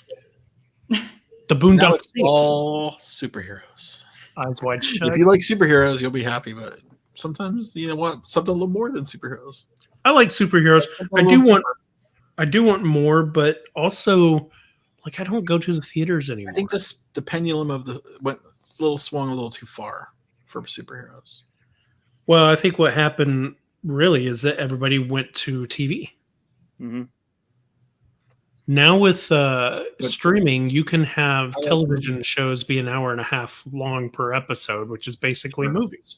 Mm-hmm. And you get to have as long as you want to tell. And there's something about a real good movie. It's in under 2 hours or 2-3 hours. I'll take just because the stories are just like so deep. Sure, but I think you get deeper stories in series because you have more time. Sure, but then you got to watch 10 hours. Well, like I want a good series, a good movie.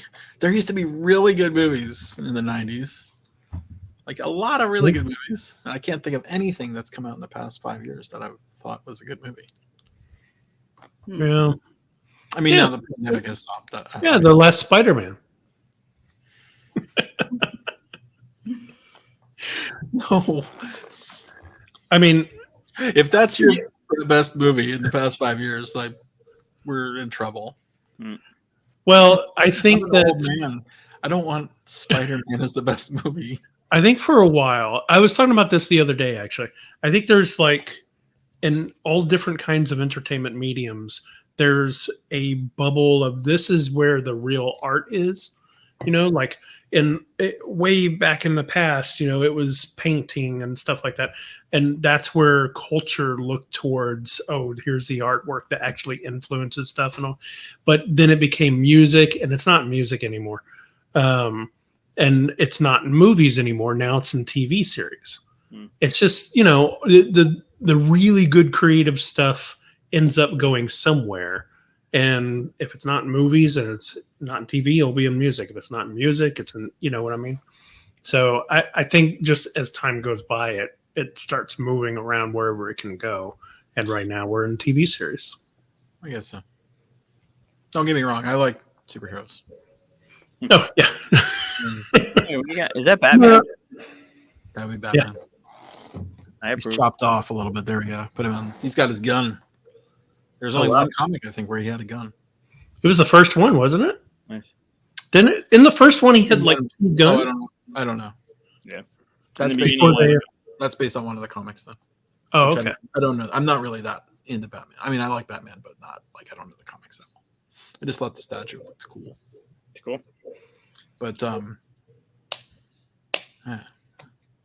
What about you, Katia? Do you think there's too many superhero movies, or is there just the right amount? Yeah, because I can't keep up. It's yeah, I still haven't watched the new like TV series, but I don't know. I've been like the first time they remade the Spider-Man movies, I was annoyed. I'm not a big fan of them. Oh, you mean always rebooted them? remaking, like them always remaking Different stuff. I heroes, don't like yeah, that. different actors. Yeah. So Well, yeah, everything starts over too. Like like Batman just keeps restarting, right? Like, yeah. Well, they're not going to do that anymore. They were doing that because that was Sony that did it twice, and then when Marvel got a hold of it, they had to do their own version. But Yeah, so I'm pretty sure I haven't watched the last two Batman movies. the last Batman movie was really good. It was like I a heard film mixed noir. reviews. Well, so if you are not, I would argue that is a good movie despite being superhero, because what it really is, it's like a film noir mystery movie. the one with Catwoman. Yeah, the most recent one with what's his name? He played the vampire, Sparkly Vampire. Yeah, huh? no. Oh, what's his name? I can't. Who's the Sparkly Vampire? Edward. Robert Pattinson. There you go, Robert. You're talking about the most. Did you just call the him most. Sparkly Vampire? Yeah, yeah. I love Twilight, by the way. That's a guilty pleasure. I watched all of them. Oh, I've never seen one. Not more than once, but I watched them all. I saw the first one because I thought I'm not going to let everybody tell me that it's bad without. They're not good. But I saw the first one. I was like, yeah, they're bad. But if you like teenage drama movies, that's right there. It's like top of the hill. Oh, that's King of the Mountain. That's Teenage Sparkly drama Vampire. with vampires. Yeah. I agree. He did a great job in this movie. He's a good actor. I agree. Brown Pattinson is good. Now, the new Batman feels like a dark film noir mystery, which I love. That's right up my alley. And it's long. It's like 3 hours long. Not too long, in my opinion. Yeah, I mean, a lot of people was like, "Wait, there's another hour." I could because when you watch a movie, like and then I'm watching this at home, right? I could pause it and be like, "Shit, there's an hour." Because you kind of know, like, I'm kind of getting tired of this. Is it almost over? Pause. No, 1 hour left. Like, this is a situation I would have been fine if it became like a 4-part series instead of a movie. Yeah, I don't know what they did there. I mean, it can be. Just stop it every 30 minutes. Cut it. Yeah, cut it up. 45 minutes. Yeah. Oh, okay. Apparently, Kabuki's calling me out. I cannot walk. They don't. Dude, and Blade Runner. Okay. Kabuki's tracking me. She knows my. Yeah. What about Dune? Dune's not a superhero movie. You didn't like Dune, the new one? Okay. I like the original one better because it finished. I was about to say you've only seen half of. I mean, we barely got up to the first third of the Dune story there. My biggest problem with the newest Dune movie is that if you have not read the books or know the old movies, you're going to be completely lost because they do not bother. There's no explanations for anything. You just see people and they're doing things. And you're like, I don't know why this is happening or who these people are, and they don't care about telling you. It's for fans of Dune only. Yeah, pretty much. So. Which, I mean, there's a lot of fans that do. Luckily, I'd reread the book right before watching the movie. So I was just like, oh, yeah, those guys. And oh, yeah, that's why he's doing that,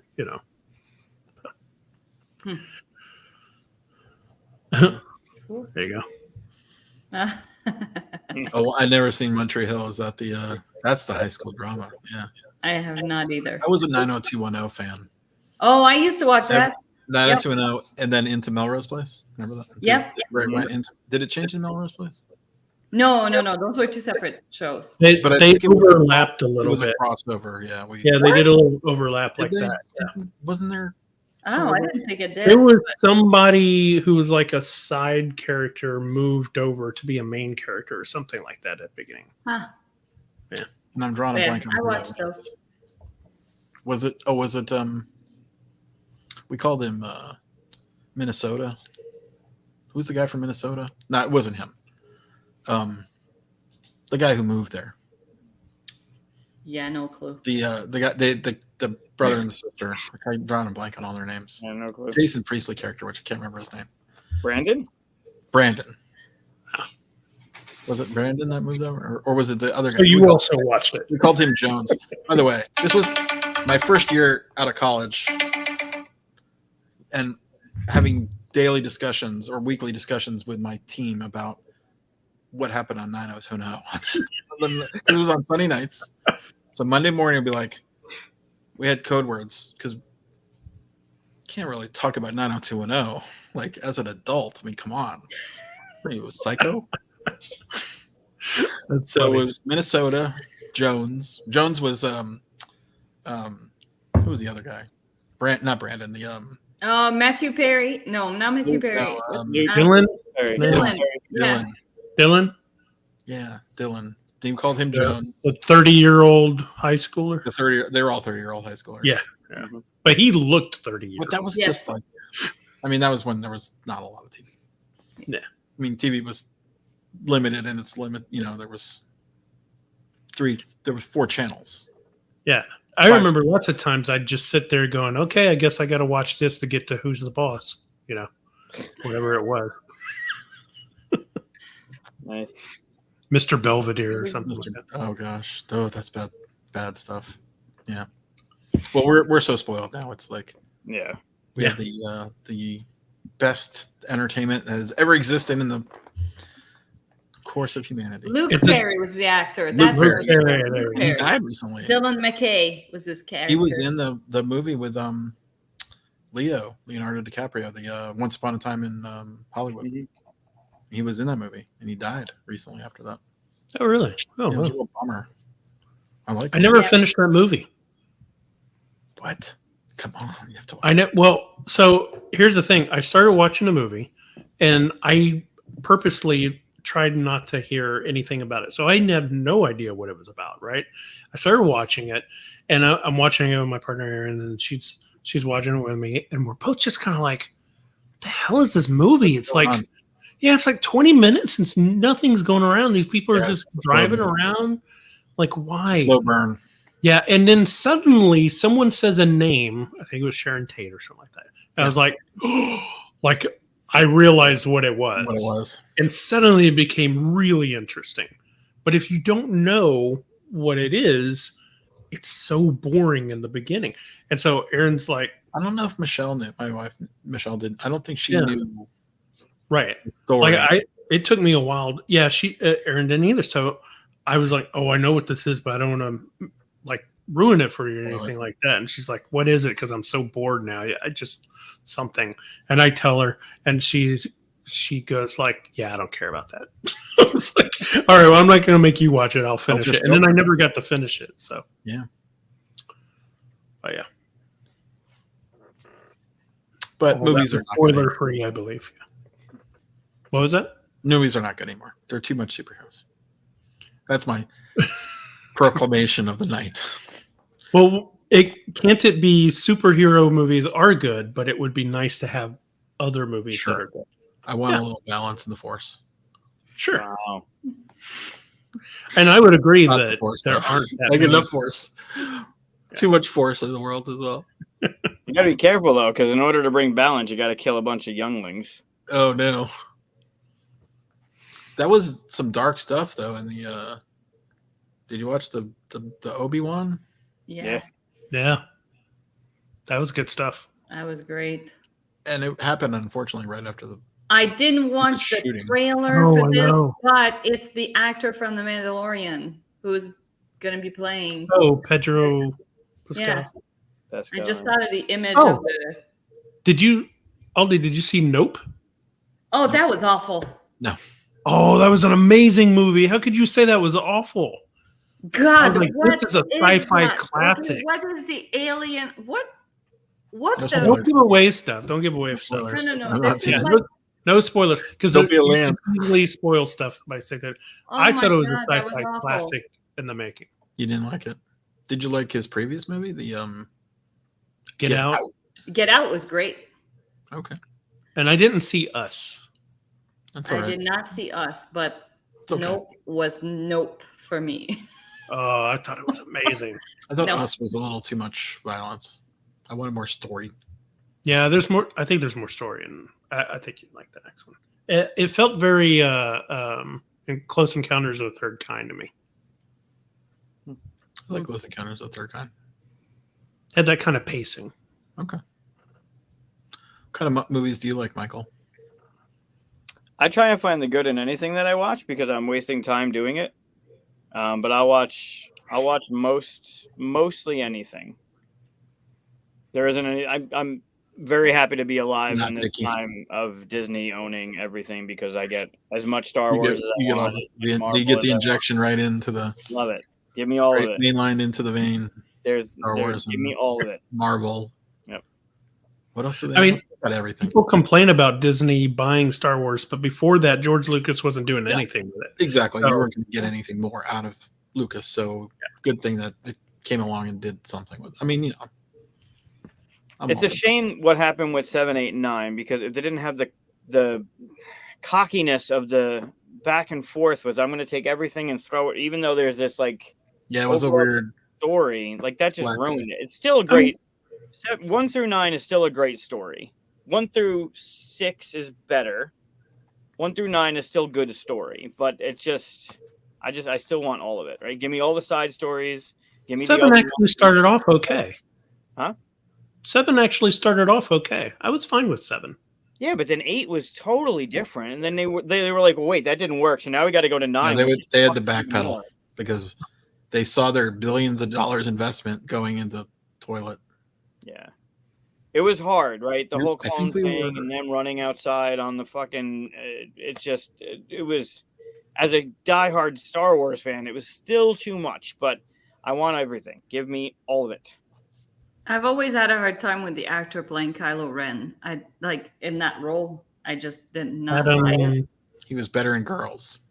What's his last name? Adam what? You've not seen Girls? No. Driver. That was a good. Driver. It's an HBO show. Yeah. Unfortunately, the best actor in Girls was a man. He's good. I mean, he was raw. I think. To Kabuki's point, I think there was a planned arc, and I think it just like here, I'm going to give you all this stuff I set up because of these reasons, and Johnson was just like, yeah, fuck it. But I don't know. That's how it came about. Like, yeah, I'm not going to do what you want to do. The great thing about Disney owning everything is the movies and shows we always wanted are getting made. Mm-hmm. The problem with Disney owning everything is all the movies and shows we wanted are getting made. That's not a problem. We didn't know what we wanted. Anytime anybody says no one was asking for this, they're wrong. I'm asking for it, whatever it is.